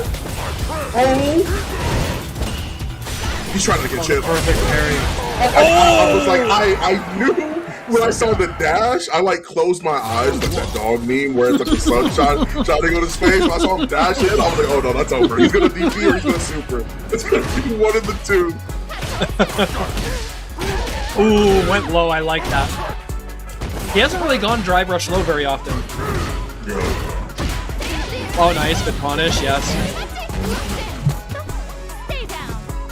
So one of the best stages and songs in this whole game. It's so good. It's so sick. Nice. Hands off me, not feel you like that. Big crouch heavy punch from downtown. Oh, then the cross cut. It's so good. It's so crazy the way that he plays like Fireball DP characters. Like he's been playing Street Fighter since like 1992. Mm-hmm. And dude was born in 2013. Oh. Damn the damage! Oh my god! Sheesh! Oh, didn't get the conversion. Oh, nice! What a check! Nice.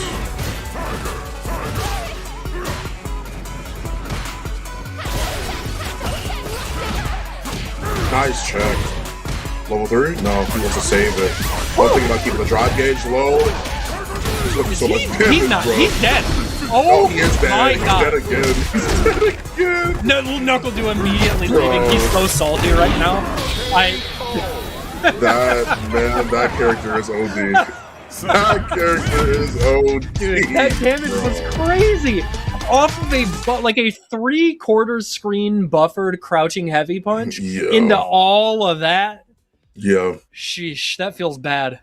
Sagat's a monster, man. It also like reminds me a lot of where it's like there's like a couple of things it is that like Sagat does where I'm like there's a couple of characters in this game where I'm like if you get hit, if you get like a punish counter on him, like just pack it up. Alex has recently been added as one of those characters too. Like he does so much. You would never expect it. Like off of a DP, literally just like heavy flash chop into OD command, grab into level 2 does like 55%. Like it's actually so ridiculous. I'm like, dude, this character's insane, but it's dope. I'm always glad to be able to see Sagat. But here we are yet again, going through the motions. Enzo having won this match means that Shine is now going to be fighting Enzo, which means it's going to be Kimberly versus Sagat. And now, granted, last time Shine did beat Enzo earlier in this bracket 3-2. So now they're playing again to see if Enzo has adapted or learned anything the last time they played in their set, and now they have to fight in losers finals to see who takes on JB. Okay. I mean, at the very least, working in their favor, right? Like, there's a lot of momentum, having to ride through the loser side. And so I do wonder if, like, Shine is feeling maybe a little bit cold. But damn, right now, his eyes are wide open. And we have seen, what kind of pressure Kimberly can lay on to a character like Sagat. She sticks to him like glue. Oh, man, still good.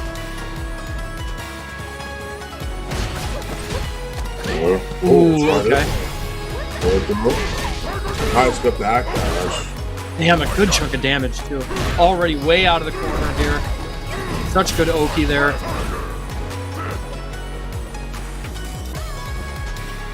All right, trying to feel each other out there. So, again, you can tell Shine, there's a lot of consternation on his side. All right, yes, take the slide, get out of the corner, block the overhead. That last second block from Enzo is going to make all the difference. The ODDP is just enough. First round goes to him. He kind of stole that. Yeah, has to use the ODDP there too. No other DP would have been able to work. Medium would have been too slow. Light, not enough damage. The OD is definitely the way to go. Over a back throw for Enzo the Hokage. still trying to keep the pressure on just from staying here.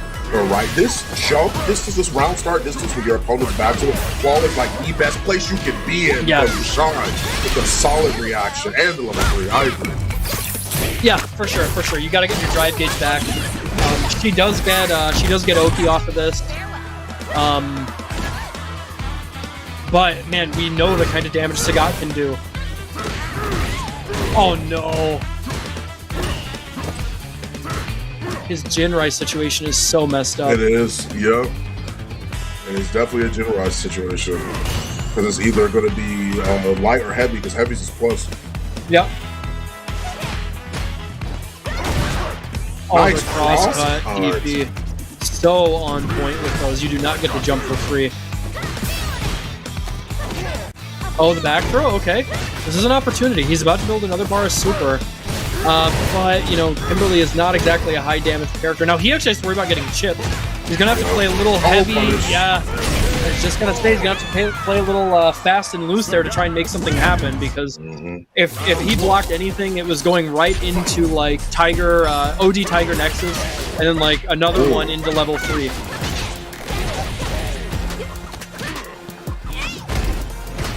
Already out of the gates, Shine just rushing his ass down. John tried to play back too. I saw them just stand medium punch. They're looking for a comfortable spot for them, but Enzo's not giving them the time to be able to do so. That confirm all off of a drive rush, crouching medium punch. Oh no! Oh no! Oh, you're going on a t-shirt. You're not dead, but it's still crazy. Brother. Okay. Yeah, I like the delayed delayed jab option. Oh man, he tried. I honestly, I can't believe that didn't work. There must not be much of a hurt box on that towards heavy kick. Probably not, like, because it seems like more towards this area. That's happened with me too. Actually, I've tried to actually whip punish that with like either a 4-frame or like a stay and fierce from Alex, and I've actually had that whip before, bro. And I'm like, that's interesting. I think it's not as close to the body; it's more towards his leg. So sweep might be a better option. Also, I misspoke. I meant towards medium kick, but you knew what I was talking about. Still, yeah. Oh, he's actually got the whip punish this time. I don't think. Oh no, he can kill. Yeah. The light elbow should be enough, I think. But it might be just barely. I think they still live here, actually. So it's telling. Okay. Yeah. Oh, I thought never mind. Was caught, I actually thought that I was ready for it. It's Kevin is correcting me in the chat. It's light kick. Excuse me. Thank you. I appreciate the correction. Ooh, huge perfect parry. All right, shut that down. Now we already put him back into the corner. There it is, that meaty crouching medium kick, allowing for that medium punch extension. The cans are down. Oh, and he gets picked up. But, oh man, just a little bit of a scramble situation. Ultimately, Sagat taking advantage of what he does best. Punch fierce for a chance. There's the parry as well. Goes from overhead. Nice, good punish. Oh, that could have been devious, man. That could have been a crazy whip punish. But good check though on the sprint. She's not always safe during that sprint. More Kimberly players have found safer strings. Great reversal, but she is not always safe during that. You gotta be ready. Oh, the DP. Oh, he's dead. Yeah, he's 100% dead. It's CF. Yeah, for sure. Super duper dead. That's another game for Enzo. Again, he has been trying to teach Shine this lesson over and over and over. You do not get to jump on me. Yeah. Enzo has genuinely good anti-air hitting for sure. Yes. There's also the time of like Shine. The one time it is that he did an anti-air him was I think towards not the end of that last round, but like about 2 rounds ago or so, going for the consistent forward like this, not fighting just there. Yeah. Hey, the perfect parries are coming out now. You can tell Shine is like, he really just has to work so hard in cycling his wheel of offensive options, and it just seems like Enzo is keeping pace with him or is even ahead. It could be a big matchup too. I'm starting to think more and more that it's like, I guess if you got, oh my gosh, yeah, that's it. Oh, bro. And he's dead. Dude, he does so much damage. Somebody doing that much damage with buttons that far is actually insane. Like, right, it's criminal. Crazy. It's so crazy.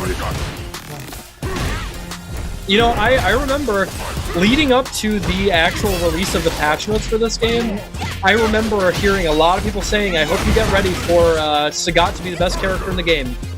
I was also one of those people that was saying that because I was like, you guys don't know what you asked for. You have no clue what's about to happen. Oh man, he wanted to end his life. He did, man. I would have done it too. Oh, there it is. But hey, we all believe this option. That combo does so much. It's so crazy. Jesus. Okay. And there you have it. Enzo punches his ticket and he will move on to losers finals, sending Shine home. Enzo already being up in grand finals, ready to fight JB on the Rashid, which, you know what, makes plenty of sense. And so if anything, it's going to be interesting seeing how this phases out. Too, is how this sort of like proceeds from this point on, because JB is actually somebody who's not afraid to use their reversals and is playing a character that's very reversal or heavy. They love maintaining their pressure and keeping their offense going. So I'm very interested. Right, I wonder if the threat of the longer reaching buttons can actually deal with this on if JB can actually deal with it, because still Stand Fierce on Rashid is still 9 frames. Even though it's a really, really solid button, and it's not going to be one that he can use to contest very often, right? Most characters, if you look at them, a lot of their standing fierces are like about 8 frames, or the good ones are like 8 frames, right? You'll find a lot of situations where 8 frame stand fierces are really great at with punishing, because the recovery is typically really fast, and they also just have a fast enough startup. But that 9 frames, that 1 frame difference is actually a big deal. If you're looking at buttons like Sagat, he's got a lot of recovery on his normals, but it's still something where as one character may be able to punish it, Rashid may not be able to reach it, right? Because he can't go for stand and medium kick or anything of the sort. He's not going to be able to cancel it. So I think that's a really great point. Like, part of Sagat's immense strengths as a character is like particularly these hitbox hurtbox interactions. And like, so again, even if they maybe are a bit slower on like recovery or slower on startup, even that allows you to position yourself better, it's like, do you have something that's going to reach it in time? And so I think, just like you're saying, you know, that's going to really play out here over the course of this match. Buttons coming in through as well. Oh, the perfect parry. Yep. JB gets the side swap too. Ooh, nice. Okay, fakes him out. And luckily, you know, no parry attempt from Enzo, so he's not going to lose that full bar of drive gauge there and 2,000 damage. But it is, you know, it is still a tough situation. I think he can kill here if he wants. He'll spend level 1 for sure. Oh, he doesn't even have. Okay. He wants to make sure. I think he maybe could have killed meterless, but you don't want to risk it. Yeah, that's. I wouldn't go for a 1 frame link for my frame ending for bright game combo, my round combo, I should say. I like the drive rush in there. He was probably on his mind anyways, and that just confirmed it for him, you know. Oh my god! I don't know what's happening. Again. This is heavy mixer as well. Next for game. Hitting on the hit. Okay, I like the throw attempt, And like, JB's willing to take a bunch of these right now because he wanted to avoid that, but I guess the tap parry attempt is going to actually, you know, really come back to bite him in the ass. Yeah, that was 3 hits that literally tore him apart for sure. Right. Stand medium kick. For a chance to continue, has to use a level 2. Does he get a chance to? Okay, no, he doesn't get a chance to his own level 2. Oh, there, the shimmy. Only Rashid gets to do it that many times. Come on, now.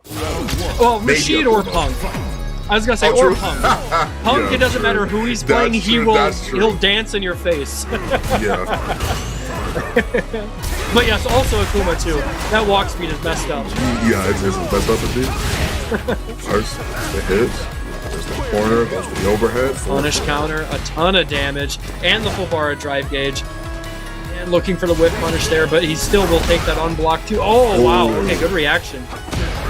Also good on JB for not letting it go. I don't know if he saw the driving coming, but if he did, it would have been punish counter. Yeah, he has to be careful going for that because he gets a side stick. Yeah, nice the buttons galore. This is a pretty good opportunity for JB actually to make this comeback. Yeah. Oh, he caught him never mind. so low. 0-2. Yeah. Yeah. That is death. Yes. More than enough. He'll take the round, and like Sagat builds a lot of meter anyways. Like you don't mind spending the level 2 there to guarantee the round. Okay. Oh, he's gonna go for it. Just get a nice little hit.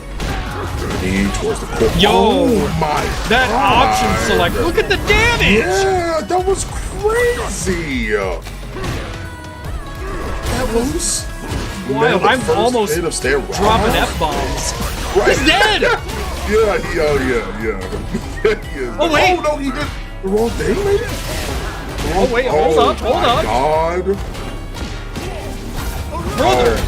Oh, Desert Storm's coming. What's coming?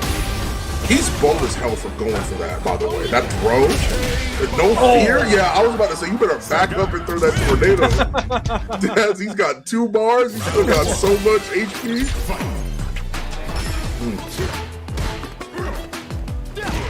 All right, JB really showing his stuff here. That's just a forward throw. Oh yeah, shut it down immediately. Don't let him get anything started. I like the meaty too. Yeah. Ooh, dunking that fireball. Oh, just out of range. They are both swinging, throwing haymakers. Oh, punish back. Oh, well, you can't actually. He's burned out. Okay, things are getting a little crazy. Okay. Nice, good forward throw. Oh, he tried.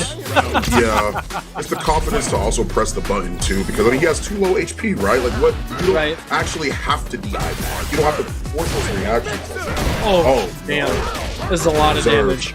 Level 2? No? Okay. Me too. Yeah, honestly, like we talked about it, right? Like Sagat does so much drive gauge damage, and his strike throw situations are so messed up. Like you might as well like just take the bet on burning them out through normals. Right. The DP, yeah. You can tell JB was trying to run away with it in that instance. Got the perfect parry to move forward. Oh, nice. Okay, huge whip punish. And again, man, that punish counter sweep whip punish is so huge. It causes the hard knockdown and takes a full bar of drive gauge. Okay, closing the gap. That drive gauge is depleted. He has to do that, you know. He was going to get burned out either way. He's buffering level 2. I saw it. Oh my goodness. He's a young man. What are you trying to do here? What are you doing? I saw him buffering level 2. But I will say, to JB's credit, now it puts him on an even playing field, you know, when it comes to meter. Yeah, true. It's true.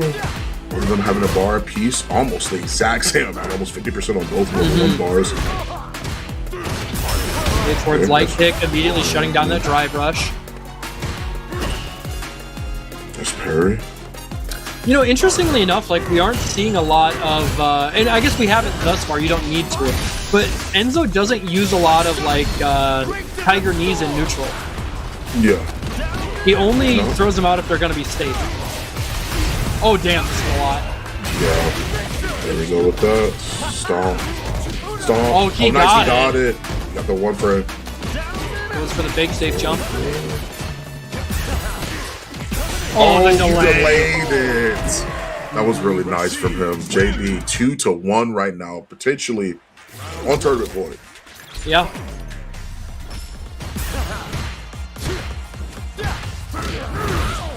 Oh, huge. Okay. Sets up, you know, the corner carry. All right, yeah, man, just swinging with those medium punches. One of the best block strings in the game. Sure, facts, actually.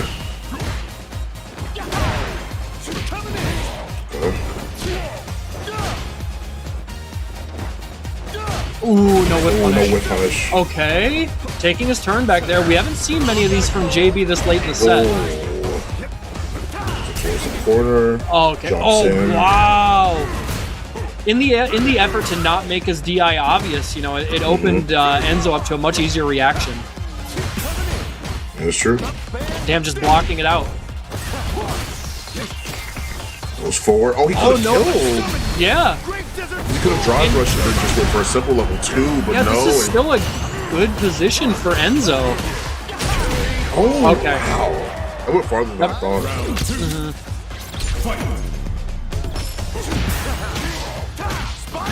Alright, that hits. Oh, the nice. delay, man. He's been getting so much mileage out of those. He has been. Oh no, are we Street Fighter 6 at the end of the tournament? There's no way. Simply no way. Man. Oh, he is trying with that crouch medium kick. And honestly, okay. This is huge burnout, yes. Wait a minute. And if he wakes up level 1, he's not going to kill. No. As a matter of fact, I don't know if Enzo's really given the chance to just start throwing fireballs. No, he is actually. He went in. Oh, he's got level 2. Oh, actually, wait. Oh, he's dead anyways. It doesn't even matter, yeah. Oh my god. Yeah. Very grown man damage. And it builds so much bar. He's up over a bar of super now because of that. Oh, nice. Immediately pops level 2, I agree. For the throwing, nice. auto jumping back. And look at the punish because of it. Okay, forward throw. Forward throw. Street 6. Almost with the overhead. Okay, takes his turn back. And now look at the reward. A cool 25%, maybe closer to 30. And now another forward throw. And now he gets to keep the corner. Oh my god, he's ready. Sweep. The side switch.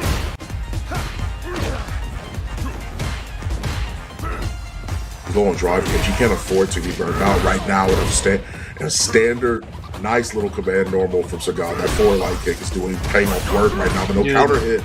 Good block. It is. Oh my god. Oh my god. What a comeback. Man, that situation is so messed up.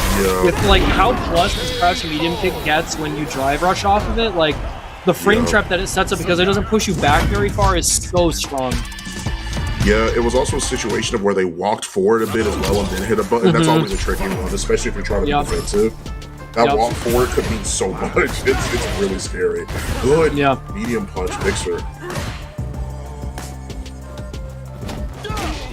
Ooh, okay, no counter hit, no punish counter. Okay. He's just holding he's holding the line right now, kind of, but he's got to get space where he feels like he wants to. Those standing medium, both of them expecting the same thing in response to a minus mode. Oh, no, that was like an unfortunate situation for Enzo. If he would have just blocked it, it would have been a much bigger punish.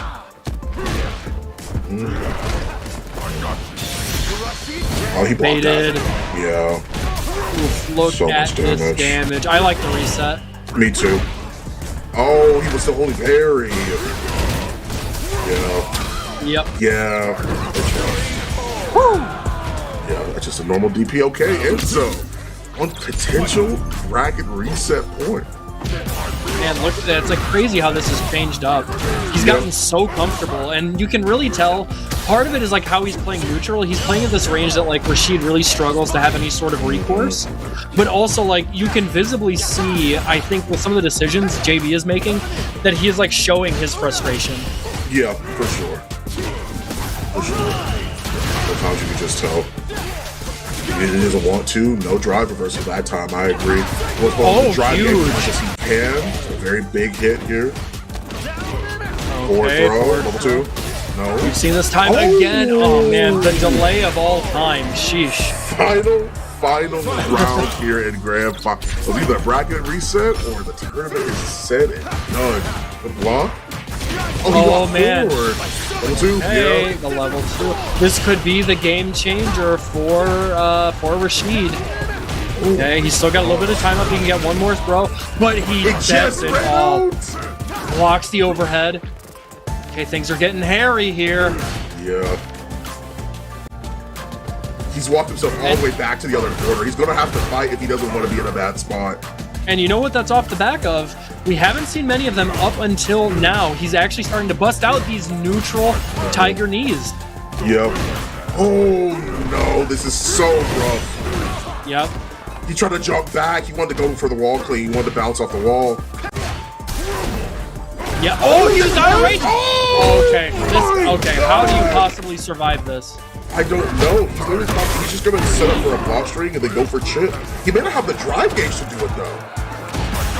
He doesn't, and that's why he went for the shimmy. Enzo resets the bracket. That is exactly why he did that. He didn't have the drive gauge for it.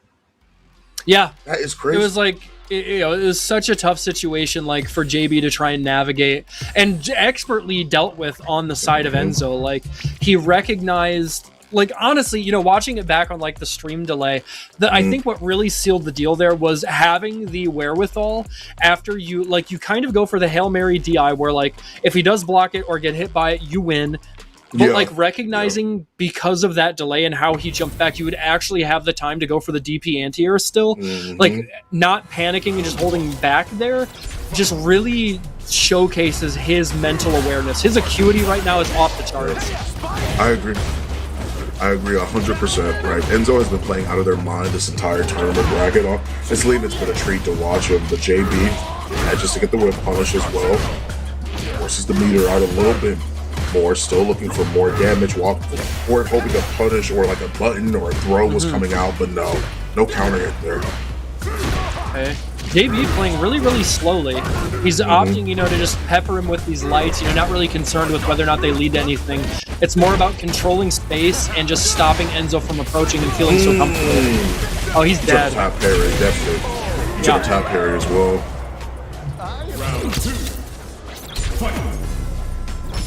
All right, we've got a round on the side of JB, trying to get something started here. But, dude, he has been using that so strong.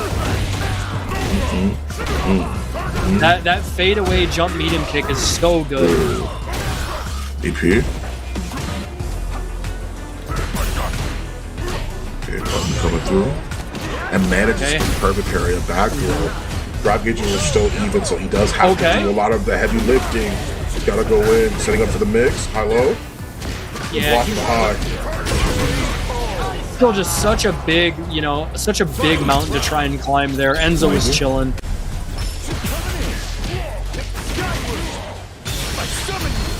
True. Hey, just want to say thank you to Hansa for the raid. Hope you had a good stream, brother. I hope you did as well. You guys came in right during the bracket reset too, so it worked out perfectly. I should get the stand medium punch, if anything. Stand medium kick right in return. But Enzo's walking him towards the corner. All these plus frames right now. Okay, I like the backdash there. Just get out of dodge. Don't want to deal with any sort of like weird spacing trap or counter hit situation. The delay again doesn't land this time. Yeah, for sure. Playing a little aggressive now. The trade. I recognized. Yeah, I do think the frame advantage situation there was a bit tenuous. It was difficult to tell. Uses it here as a block string. Yeah, no drive reversal here. Just waiting for the parry after the fact. Good. He is it's really interesting the way that he's busting out these neutral tiger knees. Watch the overhead. But a huge whip, giving JB that round on a platter. He was ready. Took full advantage, ate the plate, and now he's on to the next one. Fireball's coming through. Still looking for ways to try and see if he can... He's still playing this very patient game. He's still walking back a while, playing off his projectiles. Solid hit for JB. I love the side switch too. Damn. Again, set up that mix. Wow. So strong. So strong. Despite shortcomings, which he does have, like, there is no getting around the fact that he has some of the best corner set play in the game. 100%. It's like once he gets you there, which is like, it's not like, when he's got 2 bars, it's kind of hard for you not to end up there, So it's something. Yeah, he definitely kills here. Use the other OD. Okay, and now there's suddenly a lot of momentum on JB's side. Got 2 bars as well. With neutral jump. A bit of a mistake, but manages to go for the eagle spike there. There we go. Into the level 2, because I knew the minute he got a knockdown where it was safe to use, he was using it. Nice. Wow. Still there. Perfect parry. But it doesn't work that way, yeah. When he uses a different strength one, if it's medium or heavy, if you have to perfect parry all of them, it's not super. I see. Yeah. I've been hit by that same thing before. Yeah. Delay. Man, JB is really respecting the reversal option from Enzo. And that's another game just like that. Look at how the tables have turned. I have to say, you know, I talked about it a little bit earlier in the bracket that, like, JB hasn't been, like, up until this year, he was kind of, like, focused on real life stuff, and he wasn't competing as much the past CPT year. But, like, for him to have this kind of level, and particularly showcasing it through his adaptation in this long set, is, like, so impressive. Yeah. I agree. It's as much of a mental game as it is anything else, right? Like, after a certain amount of time it starts wearing on you. You may not care as much. There's a lot of things that can go on there. Big hit as well. Heavy spinning mixer. Yeesh. Oh, what a whip on it. Yep. Yeah, it's enough. Things are looking bleak for Enzo. I mean, if there is a character, right, you know, that can, like, really steal a game and a set back, it is probably Sagat. You know, he's so commanding and, like, can so easily snowball. But right now, JB is chilling with his shoes off. He looks so in control. Yeah. Okay. It's coming through. Boom. Towards the corner. Let's go for the throw. Has to get the throw break. Throw's broken. Lost frames. Playing jury out here right now. Don't understand media punches. Okay. All right. Enzo is really fighting back. I have to say, I am very impressed with his, like, fortitude and tenacity. Like, he's playing so patient right now, despite, you know, like, if he makes a mistake, you know, he may be losing. Yeah, don't do much about that. That drive game just bleed. Now he got over the overhead. He can't use the OD version because he's going to want to save it. Man, he has... Dude, the amount of... did he get it? He blocked it. No, because he went for the crowd short for that reason. JB was anticipating a reversal of the sword, and he takes the tournament and FlyQuest Fight Series. The first place is towards JB. Well done, man. Yeah, absolutely. Like, hats off. Like, he played amazing. You know, keeping that, like, kind of composure and not getting tilted after, like, a really strong showing on like loser's side from Enzo to reset the bracket. It just really shows, you know, that he is a tried and tested veteran.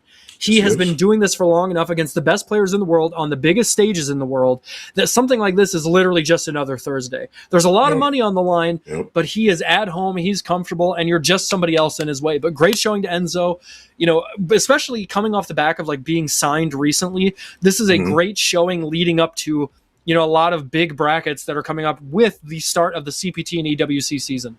Yeah, exactly. Right. I mean, like, things are coming around as well. We're getting encroaching upon, like, essentially the start of the new season as well, as you're mentioning, right? Like, Ingrid's, like, probably like a couple more months out now before Summer Games Fest. They typically show the new trailer for all the characters at Summer Games Fest. So it'll be really, really interesting to see where this game goes and how much more of a future it is that Street Fighter 6 has. I hope it has great longevity, right? I mean, like, we're coming up on essentially, like, the amount of time it is that Street Fighter 5 was about, like, 5 or 6 years. So it was quite some time that it lasted.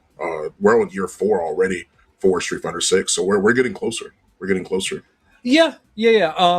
I think this game's going to be around for a long time. You know, it's like such a monumental success, you know, both competitively and from a casual level. So I'm sure we've still got a handful of years left. But that is going to wrap it up for us. Real quick, where can the folks find you, Fawn? Let them know. You guys can find me at Fawn the Legend or on Paragon Online, of course, because I'm normally there and they do, you know, sponsor me and everything of the sort. So it is really nice to be able to chill out with them. Sometimes I see you guys at a variety of different online brackets, but you guys can follow me at Fawn the Legend there. It's no problem. Yeah, and of course, I am active on Twitter at Mr. Mustaflis. If you guys haven't seen me there yet, I'm, you know, always talking about fighting game stuff. And with the new season getting ready to start, hopefully you'll be seeing more of me commentating online and offline as well. But thank you guys so much for joining us. Again, the Street Fighter side of things will be much more regular coming up as we gear up for the, you know, this part of the circuit and this kind of event leading forward. So thank you guys so much for tuning in, and hopefully we'll see you again next time. Peace. Peace, guys. Nice.